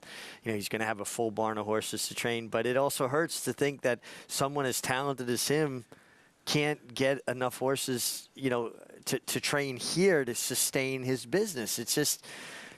with that name, with what he's accomplished in this sport, he's had a lot of big wins. Little surprising. And he's carried that name forward as well. He's not like a guy who just rested on the laurels of the name. I mean, he's just a horseman's horseman, someone I have so much respect for. We start off with Libretto. Blinkers coming out of the Grade 3 very one off a maiden win. Yeah, I mean, they kind of took a big shot there. I don't know the thought process behind it, but she gets back with in a more appropriate spot against maidens. Anthony Dutro. Could this be 2001? Well, listen, Anthony's horses tend to get better with some racing. She ran a couple times in Florida over the winter. She took money as a 2-year-old in Saratoga, so obviously she trained well. Treasure Gem, Christophe Clement looked pretty good on synthetic. Tried to go gate to wire last start. Yeah, I mean, but I wonder if that race is going to throw some people off or confuse them. I mean, her turf race is not nearly as good as her synthetic race. But maybe just got better as a 3-year-old. We'll see. The 4 Financial Advice, Chad Brown, second-time starter. Second-time starter who ran well first time, and I think will run even better today. Way too early. Here's Shug McGahee's Into Mischief filly with Jose Ortiz. Yeah, kind of been showing steady improvement. Each race is a little step forward. She's going to have to step forward again, but certainly can. Another Chad Brown runner with Flavien Prat, Prerequisite, debuted at Gulfstream. and ran okay, didn't have much speed. It'll be interesting to see. You know, one thing Chad talked about is horses not running as well over the Gulfstream Park turf course and better when they get on to the New York turf courses. Highland Grace for Barclay Tagman facing a lot of fillies who have come back to win their next starts. Yeah, a major player here, and he's been training for the Young family for a long time. Meow Meow Hiss for Jimmy Jerkins, Creative Cause filly. Not a big fan of the name, but you could take a step forward for a trainer whose horses do get better with racing. John Terranova trains Volatility with Manny Franco at a big price. Yeah, another one. She's kind of run the same race every time. She's going to need to kind of find a little more in the tank. And Bill Mott, Junior Alvarado outside with River Oaks. First time on turf. First time on turf. The mare did produce a multiple turf winner. Out of her 3 foals, this is her 3rd foal to race. That's the only one Rosenquist, to actually have run on turf. 4 minutes to post.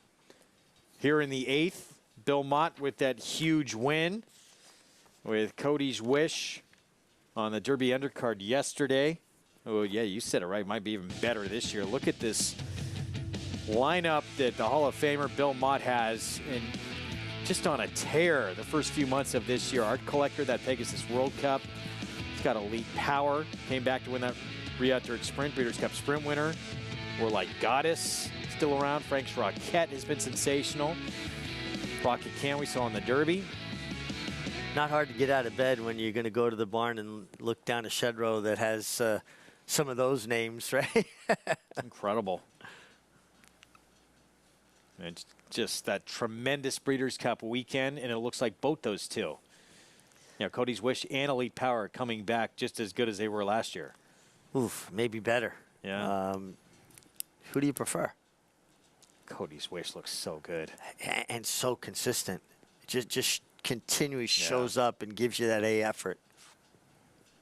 And that was off 6 months' time away as well. Here's a look at financial advice. So Rad Ortiz Jr., Chad Brown, Klarovich, 3-1 right now. For start number 2 coming up, that debut again at Tampa. Here it is. Yeah, I thought this was a nice run from her. She had her chance.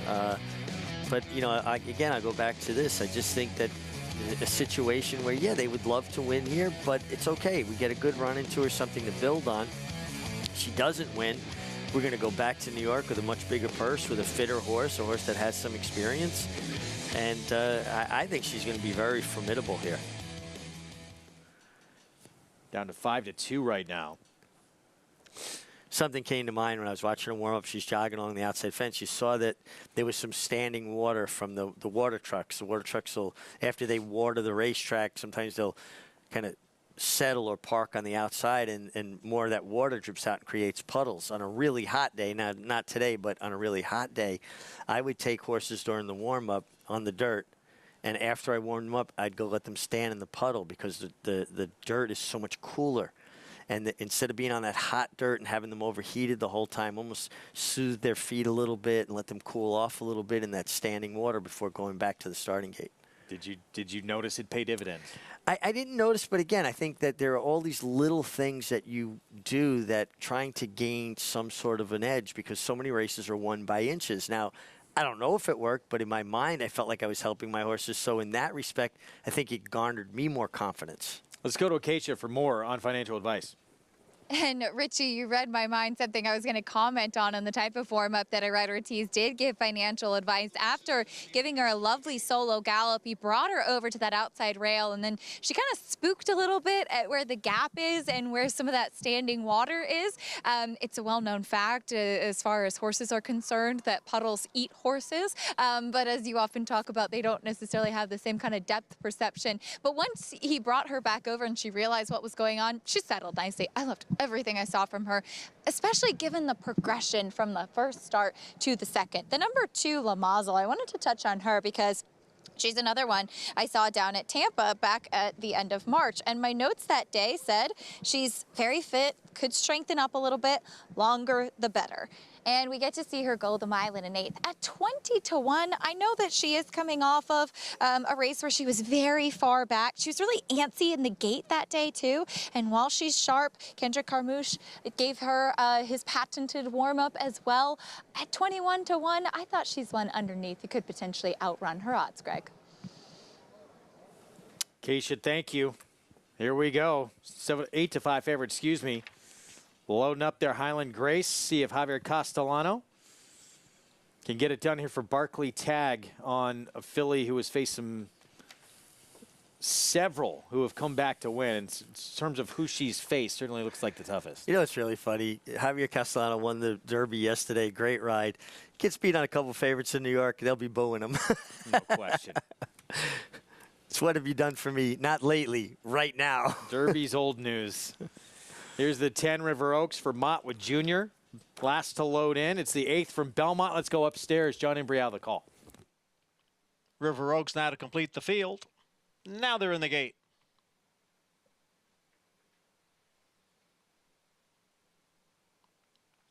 Number 8, Meow Meow Hiss, acting up a bit. The rider's off.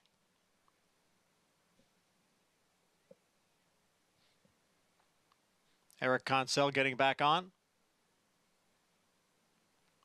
Once again set.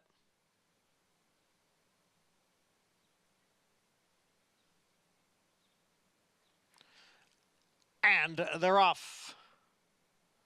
From the inside, it is Libretto going for the lead along with Financial Advice. Treasure Gem now moves up in between horses. And on the outside, it is Way Too Early along with Prerequisite. The field goes around the clubhouse turn, and it is Treasure Gem who has a narrow lead over Libretto. Prerequisite sits just off of them and in third, almost 3 lengths now, back to Financial Advice, who's running in fourth. It's another 4 to Way Too Early in fifth. Then down on the inside is La Mazel in sixth. On the outside, Volatility runs in seventh. Then comes Highland Grace, who is next in eighth. River Oaks runs in ninth. And at the back of the pack is Meow Meow Hiss. The quarter in 22 seconds. Treasure Gem ran the half in 46 seconds. Treasure Gem in front by almost 2 lengths. Libretto giving chase in second with a Prerequisite next in third, followed by Financial Advice in fourth. Financial Advice about 5.5 lengths off the lead. Then comes Way Too Early as the field races around the far turn. It is Treasure Gem still there, a little more than a length. Libretto in second, followed by Way Too Early and Financial Advice. Down on the inside is La Mazel. They are at the top of the stretch. Treasure Gem, Libretto, and on the outside here comes Prerequisite now. Prerequisite is going up to challenge for the lead. Prerequisite now strikes the lead as they hit the 8th pole.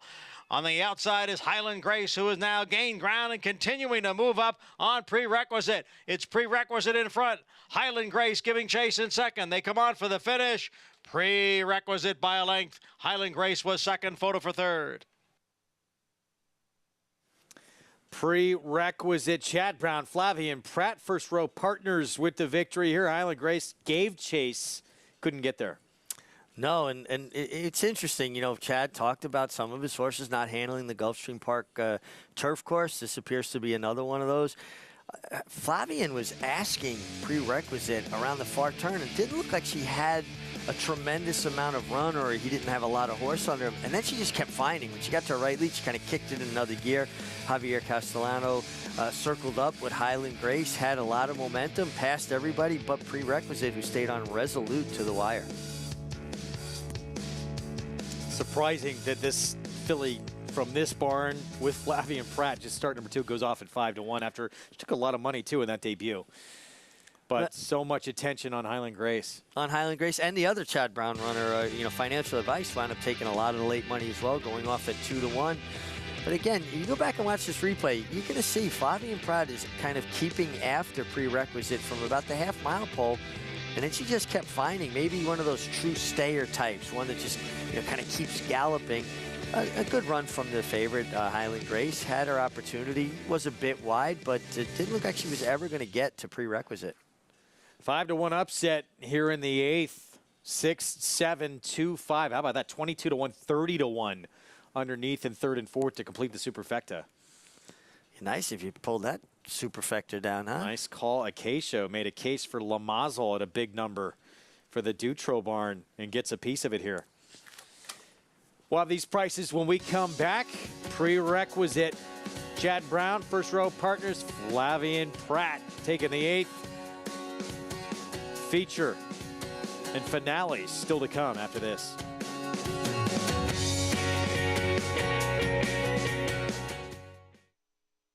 This proven son of Giants Causeway has sired 7 millionaires. With over 10% stakes performers, his recent top runners include Tarabi, placed in the Grade 1 Spinaway and Breeders' Cup Juvenile Fillies, Grade 2 winner Plum Ali, plus these standout performers. It's a Bushido coming down to the wire in the Ontario Racing Stakes has run them ragged. A proven value sire. First Samurai, standing at Claiborne Farm.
Back on America's Day at the Races on our FS2 coverage. 8th in the books and prerequisites. Second time out, 3-year-old filly by Upstart for Chad Brown with Flavien Prat. Able to hold off Highland Grace for the victory. Pays $12 for the win. Let's go downstairs to Acacia. A beautiful filly by Upstart gets the win. Trainer Chad Brown joining me here. And Chad, prerequisite, she took a big step forward off that debut at Gulfstream. She really did, and if you go back and watch the race, she really had a rough trip over there too. And at Gulfstream, there's no room for error on that turf course that really favors front runners, and she was stopped a couple times. So we quite liked her today. She was marching around the paddock too, and I remember you saying that you felt some of your horses didn't necessarily take to the turf down at Gulfstream and appreciated getting up to this grass here at Belmont. They really did. This is my favorite course. So, but that said, particularly getting off that turf course, occasionally a horse or two like it, but most of mine prefer a ground with a little more give in it where they can push and show their turn of foot. So they're loving Belmont today. Well, the Kentucky Derby is now in the rearview mirror. We're looking ahead to the next jewel of the Triple Crown. You mentioned the Blazing Sevens. To bypass the Kentucky Derby and point to the Preakness as you'll look for your third, can you tell us how he's doing? He's doing super, and I appreciate the owners having confidence in me to make the right call. It's not easy. I mean, getting to the Derby, you never know when you'll have a chance again. He had the points, but he just struck me as a horse that wasn't quite ready for that, and it's a difficult race. You saw leading up to the race horses that just couldn't quite get into the gate. It's a tough schedule, but I'm happy to have 6 weeks in between races, and he breezed super yesterday here at Belmont. I'm really looking forward to this race. As far as the decision to bypass the Derby, do you feel like it really was a timing, a development thing for him? It really was. His first race of the year in the Fountain of Youth, he did no running, got nothing out of it. So that put me a race behind. And I liked his race in the Bluegrass. He got quite tired. I think the two horses that ran away from him in the lane are nice horses. But I see a fitter, stronger horse coming out of it. And he was so tired after the Bluegrass, I just think he needed a little more time to recover. We look forward to seeing him. Could make things pretty interesting in the Preakness. Congratulations here, Chad. I hope so. Thank you. The Triple Crown Trail could be very intriguing as we move on to the next leg of the sequence, Greg. Part of the reason it's so difficult, new faces, rested, showing up in that second and third legs of the Triple Crown. Back to this run from Prerequisite with Flavien Prat. Another look down the stretch. Yeah, and you know, Flavien was kind of just asking her a little bit around the far turn to keep pace, keep her going forward. When she got to her right lead, she kind of really gave him more of a kick, opened up a little bit, had to hold off the late charge of Highland Grace, but never looked like she was in danger of being run down by the wire. Kind of held that favorite Highland Grace safe throughout the stretch, and get a Chad Brown runner at $12 over the favorite Highland Grace, and generous exact at $20.70 for a buck. Pick 3, $274. Give you some idea of, if you're live in this pick 5, it's going to be pretty profitable if you can finish here with this sequence.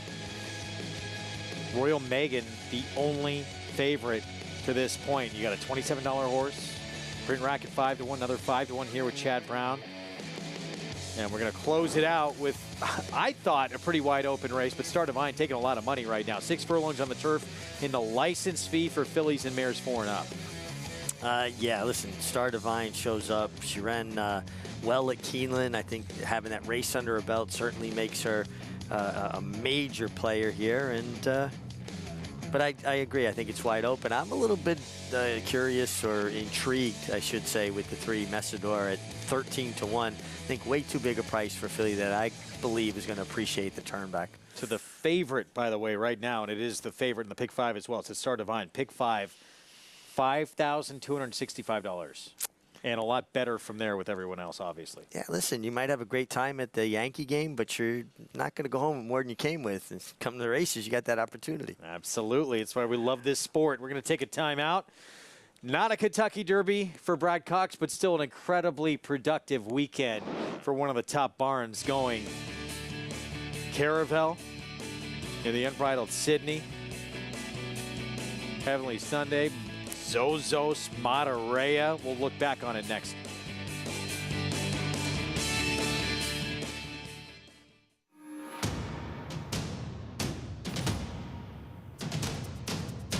Drain the Clock will win, and win by as much as he wants. He'll win by 6 in the end. It is Drain the Clock who will bound home the winner in the Bayshore. Drain the Clock, Jackie's Warrior, a terrific finish in the Woody Stevens that goes to Drain the Clock by a head. RaceLens is the most in-depth product in horse racing, with unique features found nowhere else. True odds, predictive analysis, and pace projection. RaceLens. It will change the way you follow horse racing and take your game to the next level.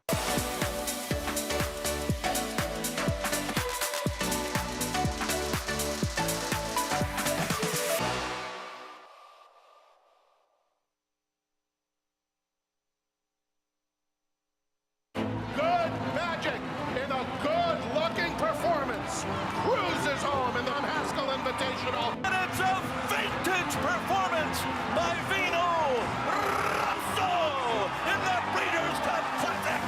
Nest, much the best. Elite Power on the far outside, and Elite Power gets up to win the sprint. On the outside, it's Malafat coming to the wire. Who's it gonna be? It is Malafat. It's America's original sport, and no one covers it better than America'sBestRacing.net. From the sport to the lifestyle, the best races, horses, and destination venues, cocktails, gambling, fashion, and more. America'sBestRacing.net is a sport for you.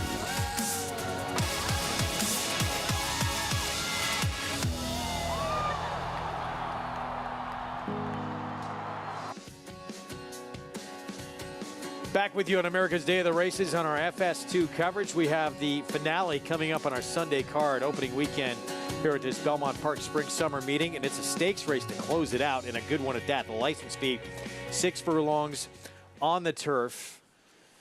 Talked about the favorite ending last year with a win, and now second start back, 5-year-old campaign, one to beat right now is a 9-5 favorite. Going to break, we talked about Brad Cox. what a productive weekend he had out in Louisville. I really did. I mean, obviously you'd love to get the Derby, but, you know, he's got a lot of good things going on, and a terrific year. Gosh, she's just incredible, you know, and she keeps showing up, and, you know, what a specialist, right? And to put separation on strong fields of turf horses, the way she's able to leave the mid-stretch, basically have the race won by the 16th pole, winning with a little something left. That made it 4 in a row for Caravel, that started with a Franklin win and then 42-1 upset against the boys in the Breeders' Cup Turf Sprint. The Edgewood kept things going for Brad Cox, and a gate-to-wire win under Florent Giroux for this 3-year-old filly. Yeah, she was under pressure. Looked like at the quarter post she might get swallowed up. She kept finding Florent Giroux, strong finisher, implores her for more, and she kept finding. And that's one of the benchmarks we see of Brad Cox runners. They were able to find and continue. Older horse division. A lot of big names went to the sidelines as Zozos beginning to become a major player now. Appropriate that Brad Cox wins the Knicks Go. Yeah, you took the words right out of my mouth. You know, a horse that he had so much success with, and Zozos, kind of the way Knicks Go likes to do it, right? Take them gate to wire, set fast fractions, and, you know, kept finding this one. Also under Florent Giroux, who just kept finding. Knicks Go, Brad's Classic winner that was named Horse of the Year. It was so good, especially around 2 turns on the front end. Almost unbeatable. Look at what he accomplished. Monterey as well in that Grade 1 Derby City Distaff with Flavien Prat, where Goodnight Olive got in that compromised position. Pretty big time to go in there on that big stage where everyone's ready to go and bring their best and come away with that many victories. Well, it feels like that's what the Derby week, or, you know, the Derby celebration has become. It's almost like a early spring Breeders' Cup, right? Something for every division, and everybody wants to represent well on those days because they know the eyes of the racing world are upon them. And that's how you build your reputation as an owner, trainer, jockey. You want to win on big stages, and this time of year, there's no bigger stage. Meanwhile, his Kentucky Derby foursome, most believed Angel of Empire Arkansas Derby winner, was his best chance. Yeah. We're put in a very big run from well off the pace. Flavien Prat, though, just couldn't get this horse involved any earlier. It was a hot pace, but had a lot of work to do. But I think he took his game to another level as well, right? He ran 104 Beyer figure, fastest ever of his life. He was within 2 lengths of the leader at the stretch call, and he was beaten a length and a quarter. So he was grinding, he was getting there, but slowly. See what plans are for him moving on. He's been impressive, though. He was the best of those finisher of those 4 for Brad Cox. Obviously a lot of talent. See going forward who is going to line up, assuming Mage goes to that Preakness. What new faces decide to come in? Sounds like we're going to see Chad Brown. Blazing Sevens is one of them. You know, they'll do what's right by their horse with Mage, and they'll make a decision on how he comes out of the Derby. I'm sure it's going to be hard not to take that chance and go on and give him an opportunity at Immortality for a Triple Crown. Also going to be interesting to see if we see Forte back there. Yeah, it would be quick turnaround. Mike Rapoli seemed to hint that we could see him 2 weeks later in the Preakness. We'll wait and find out. Obviously, got to make sure that foot's okay first and foremost. Nightcap coming up. The license fee. Brad Cox will be represented with Going Good. Well named, because this 5-year-old mare going very good right now, coming off a win last time out April 14th at Aqueduct. That was the 4th win of her career on turf. Right now 11-1 on Going Good, and there she is. Manny Franco will ride. We'll have the post braid for you here from Acacia in the paddock for our Sunday feature when we come back.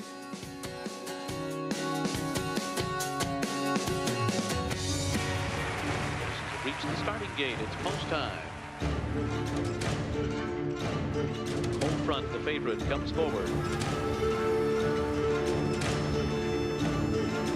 And they're into the stretch. Cold Front put to the test.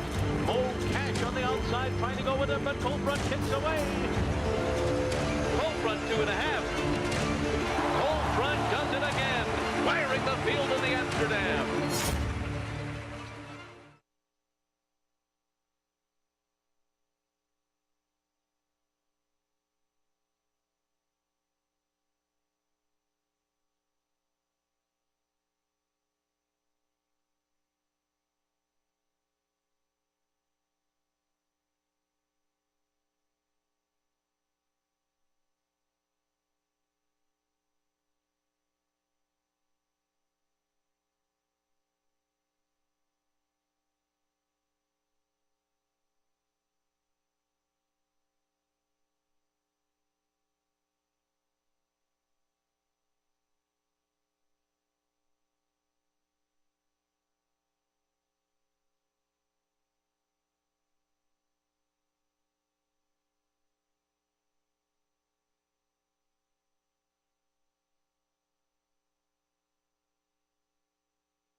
and License Fee with something left for the final furlong. Tippity Witch is now fourth into the final 100 yards. License Fee toward the inside, Shopping for Love and Vale of Avalon. License Fee, Shopping for Love, License Fee, Shopping for Love, License Fee the winner.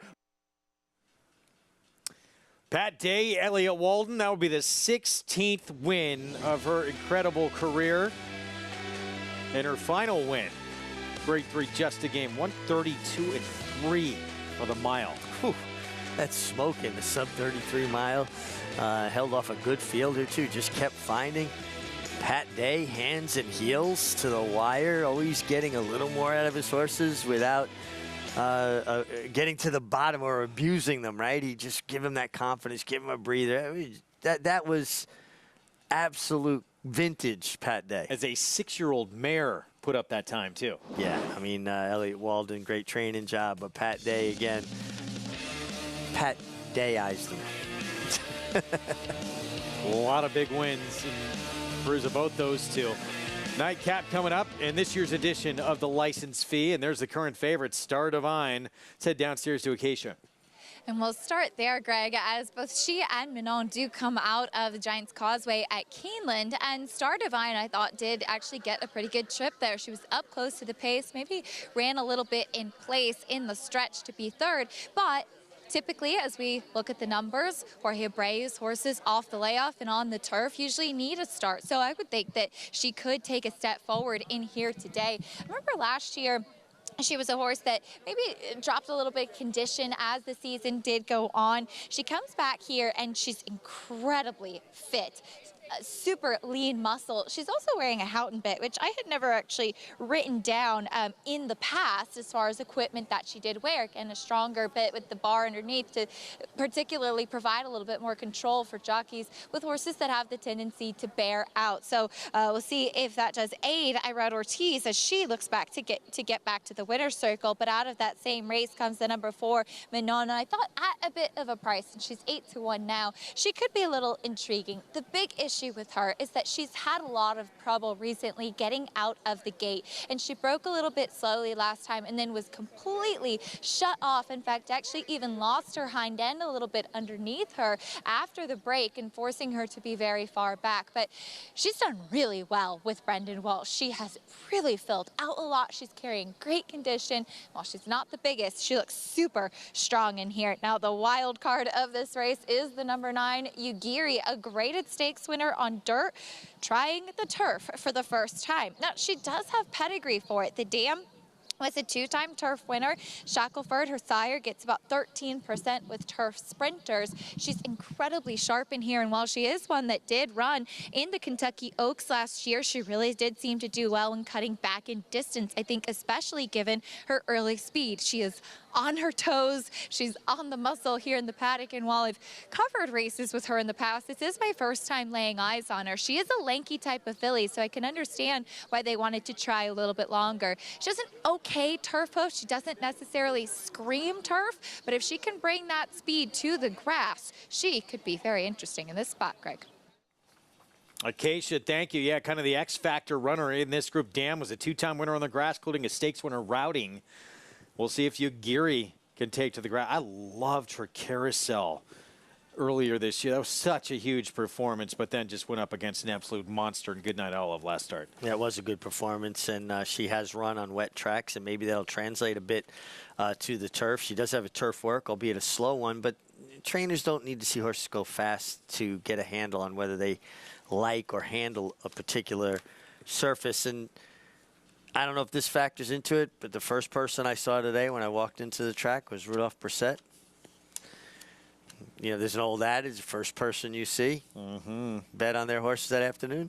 Trainer of Ugiri. We got to look at Irad as well. He's looking for number 4 on this Sunday card. We start off with Poppy Flower in our post-break. Bill Mott, Jose Ortiz. I think needed her first start this year. I think she will improve. Here's the 3 Messidor Derby winning rider, Javier Castellano for Christophe Clement. I like Messidor in the turn back. I think there's ample speed, and I think she's going to come with a big run at a big price. Manon started off her career here in the States when she was with Chad Brown seeming like she had a ton of talent, but she has had problems getting out of the gate, as Acacia mentioned. Yeah, and it's really been hindering her, taking her out of the race early. She needs to kind of get away clean, and at least even if she drops back, she's not getting jammed back. Yeah, now with trainer Brendan Walsh going good. Here's the Brad Cox mare, who's still double-digit odds right now. Too big a price. Going good, shows up, tries hard, has speed, creates her own trip for a barn. Excuse the pun. That's going good. Imagery. Too big a price as well. Mark Casse, 33-1 here. Yeah, too big a price. Needs a lot to go right, though, I think, to handle some of the tougher horses in here. Here's Hot Fudge. It's been a while since she's been on the grass, since November of 21. That was in a stake, and she only missed by a neck. Yeah, ran well in the Stewart Manor that day, and has handled dirt well, so they come back to the turf, give her another try here. Bubble Rock, Brad Cox as well. Joel Rosario, 3-1. I like the turn back for her as well. She's a filly that can be keen, and you get Joelle sticking with her, and I think she'll settle much better. Short leaf stable, Bubble Rock. Here's the 9 Ugiri, first time on the grass. We'll have Flavien Prat. Yeah, first foal out of a 2-time winner on the turf. Actually did win a listed stake on the turf as well, this mare. Let's see if that translates. Her dirt form is good. Can her turf form be as good, if not better? Yeah, and Star Divine still the favorite outside. Jorge Abreu trains. Stakes winner sprinting on the grass. Yeah, and I got to tell you, I've been very taken with what I've seen from her from a physical perspective. You get Irad, who's riding in such good form, and 6 furlongs, Belmont Park, all seems to fit very well. How will she fare on the lawn? Why the switch to the grass for Ugiri? Keisha's standing by with her trainer. That's right, and Ugiri, she has a lot of talent. Can she take to the turf? But Rudy, you said to me if she does what she did this winter on the grass, she really could be dangerous. Can you tell us about the decision to try the turf? Well, that's something I have in my mind for a long time. You know, obviously the other day she didn't show at all. You know, we were a little bit disappointed. I was a little bit disappointed. You know, I think we see today, if she, like I said, if she bring back what she did this winter on a steel track in Auckland, she could be pretty competitive. I saw that you had the opportunity to work her on the turf at Keeneland. What did you see from that? Well, we, you know, she's fit, and we were not really looking for anything very fast, so I kind of let her cruise from the 3/4, and then they picked up the time from the 5/8, so, and we were all the way on outside of the dog, but she came home on 22 and change on my wife clock and gallop out super strong, so. You know, I just liked what I felt, and that makes the decision to come here. She's a feel-good filly, isn't she? She's on her toes. Yeah, she can be tough. You know, obviously we don't have the advantage to run on Lasix here. Over the years we saw those mares. They can use a little Lasix to kind of relax a little bit. So, but that's her. So I'm not too worried about that. We see how she breaks and go from there. I look forward to it. Thanks a lot. Thank you. Appreciate it. Ugiri, first time on the turf, Greg. And, you know, another interesting, thank you, Acacia, thing with Ugiri, so many times we see horses are quick on dirt. They don't show that same speed on turf. Is she going to be able to translate that speed she has to the lawn? May not be the case. Yeah, I mean, we'll know immediately. I also think there's less urgency with riders. You know, on dirt, kickback plays a factor, and you get a horse that you know doesn't handle it or is better in the clear, your tendency is to ride them away from the gate a little bit more. On the turf, the tendency is to let them run into your hands, not necessarily chase them away from there. So maybe she settles into a better rhythm this way, you know, particularly with a rider like Flavien Prat. She doesn't, you know, she had Star Divine to her outside. I think she's just naturally faster than her. Here's the 10, Star Divine, still favored here. Irad Ortiz Jr. having a big Sunday afternoon. This was the way, again, she ended last year with a stakes victory. She's a multiple stakes winner sprinting on the grass. Yeah, and this day, look how she's traveling into the stretch. Jose Ortiz aboard this day, taking a peek around, kind of still has her in hand, sets her down in stages. Finally asked her for her best coming to the 8th pole, and she kicked on. She stayed on resolutely with a lot of challenges around her. And maybe it's the race before this, too, that maybe points her out even more as to why she's favored. She's third to Caravel in a grade 3 at Keeneland. What price would Caravel be in here? 1 to 9? Yeah. And she didn't embarrass herself to Caravel. who we just showed you, looked incredibly impressive, winning again on Derby undercard. Let's go to Acacia for more. Wanted to touch on the number 8 Bubble Rock, one of 2 in here for trainer Brad Cox, and she has shown a lot of speed recently, but that was going longer, and she cuts back in distance today, and I don't think she's going to be nearly as fast as the likes of Ugiri, especially if she takes to the turf, but I think that the turn back is intriguing for Bubble Rock because she's actually won sprinting here in New York a couple times already, albeit when she was a 2-year-old, but she was a horse that back when I last saw her as a 2-year-old, she was just really spooky. She was mentally not really completely clued in, and she was still winning a really, really high energy type. She was so much more mature coming back here, and while she does still have some good size and length to her, I'm very intrigued by the cutback in distance. Joel Rosario keeping the call, Craig. All right, thank you, Acacia. Loading up here for the license fee. Going good for Brad Cox, the 5 stepping in. Of course, with Bubble Rock, the 8 as well. It's the favorite, Star Divine, the 10 on the outside. There she is. Irad Ortiz Jr. looking for a 4th win on this opening Sunday of the meet. Let's go upstairs. John Imbrial, the call of the license fee.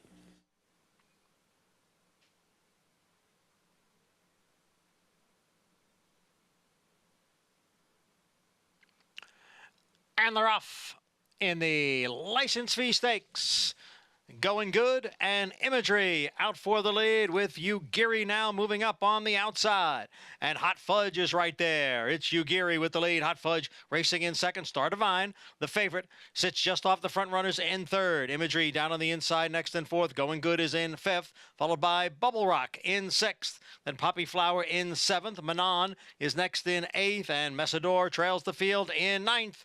Ugiri leads by 2 lengths through a quarter, 21 3/5 seconds. It is Ugiri on top. Star Divine runs in second. Down on the inside is Hot Fudge in third. As they come for the top of the stretch, it is Imagery who's on the outside in fourth, followed next by Bubble Rock. They head for home now with Ugiri and Star Divine. Going Good, looking to come on through. Bubble Rock is out in the middle of the course and coming on, and here comes Bubble Rock, and Going Good is right there. Star Divine, Poppy Flower with a late run. They're inside the 16th pole. It is Bubble Rock and Poppy Flower. Bubble Rock rolls in the license fee stakes. Poppy Flower was second, and Going Good finished third. Bubble Rock, multiple graded stakes winner coming in, collects another stakes victory here. Brad Cox, Joel Rosario, Shortleaf Stable. John and Anthony, Shortleaf Stable, homebred here, more than ready filly. Love the turn back for her. Got a perfect trip and ride from Joel Rosario, who is as good a turf sprint rider as I've ever seen. He just seems to produce horses at the right moment. Got it done on the turn back, and I think this is what this filly really wants. I don't think she wants 2 turns. She just gets a little bit too keen. Even with somebody like Joel Rosario, gets horses to settle into their hands. Nice run from your runner-up, Poppy Flower, who did improve off of her first start this year. Took another step forward. And the 5 horse, Going Good. The other Brad Cox runner. Too big a price at 8-1 for a filly or a mare that shows up every single time. 8-2-5-3. Tremendous weekend for Brad Cox out in Louisville. Caps it off with yet another stakes victory here in New York. Yeah, but wait, this is a big, strong daughter of More Than Ready, too. Just doesn't want to go that far because she just gets keen. I don't think it's physically she's not capable of it. It's just her, her temperament, her demeanor. She just wants to do more, always kind of running through the bridle on riders. But at least you got the right fit here. You get Joel Rosario turning her back in distance. She settled nicely and finished strongly under good handling. Love to see that move to speed, going longer and then cutting back in distance. Going to be plenty fit. Yep, Bubble Rock now 4 for 9 with 2 seconds on the turf. And Rosario, he has gotten to know this filly pretty well. 2 wins now on her in the last 3 starts. He's been aboard for all 3 of those mounts. And the Brad Cox train keeps on rolling. In the Derby, though, it was a new face who has had incredible success in Venezuela. Mentioned 4-time Triple Crown winning Venezuelan trainer Gustavo Delgado with the Kentucky Derby winner. Mage lightly race, bucking history. Just the third horse ever to win a Derby, having not started as a 2-year-old.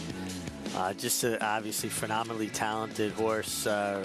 So happy. I don't know all the connections, but I know Ramiro Restrepo, you know, what a great guy, and I know how excited he has to be about this. And Venezuela, great riders, great horsemen, great baseball players. Think about all of the talent that has come out of Venezuela over the years, and nice to see this horse get it done. Got a good trip. Javier Castellano taking down his first Kentucky Derby win in what's already been a Hall of Fame career. Yeah, already in the Hall of Fame. You don't see it a lot. Horses in the Kentucky Derby coming from as far back as this horse did.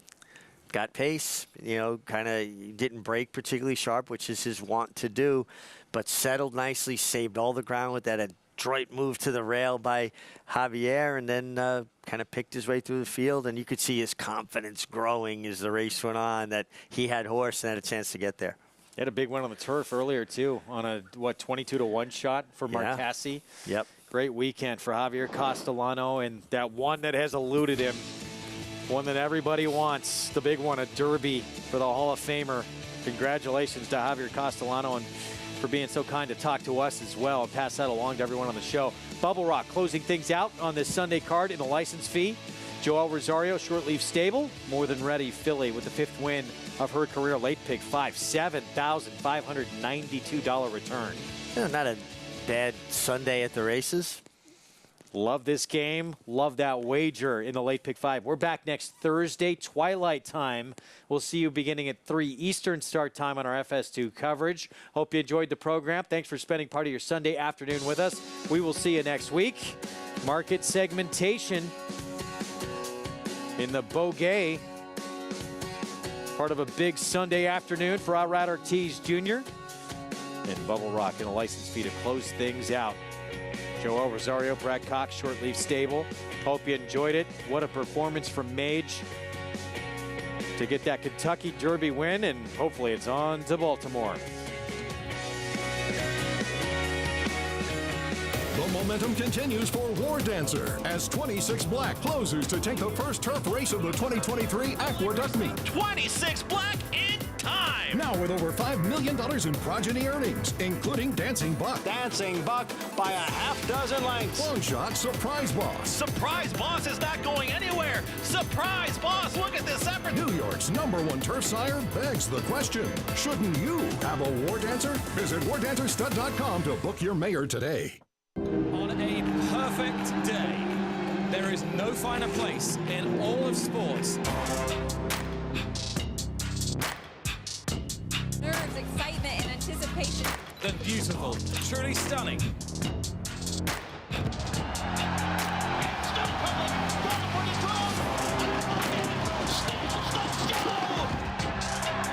For the Breeders' Cup World Championships.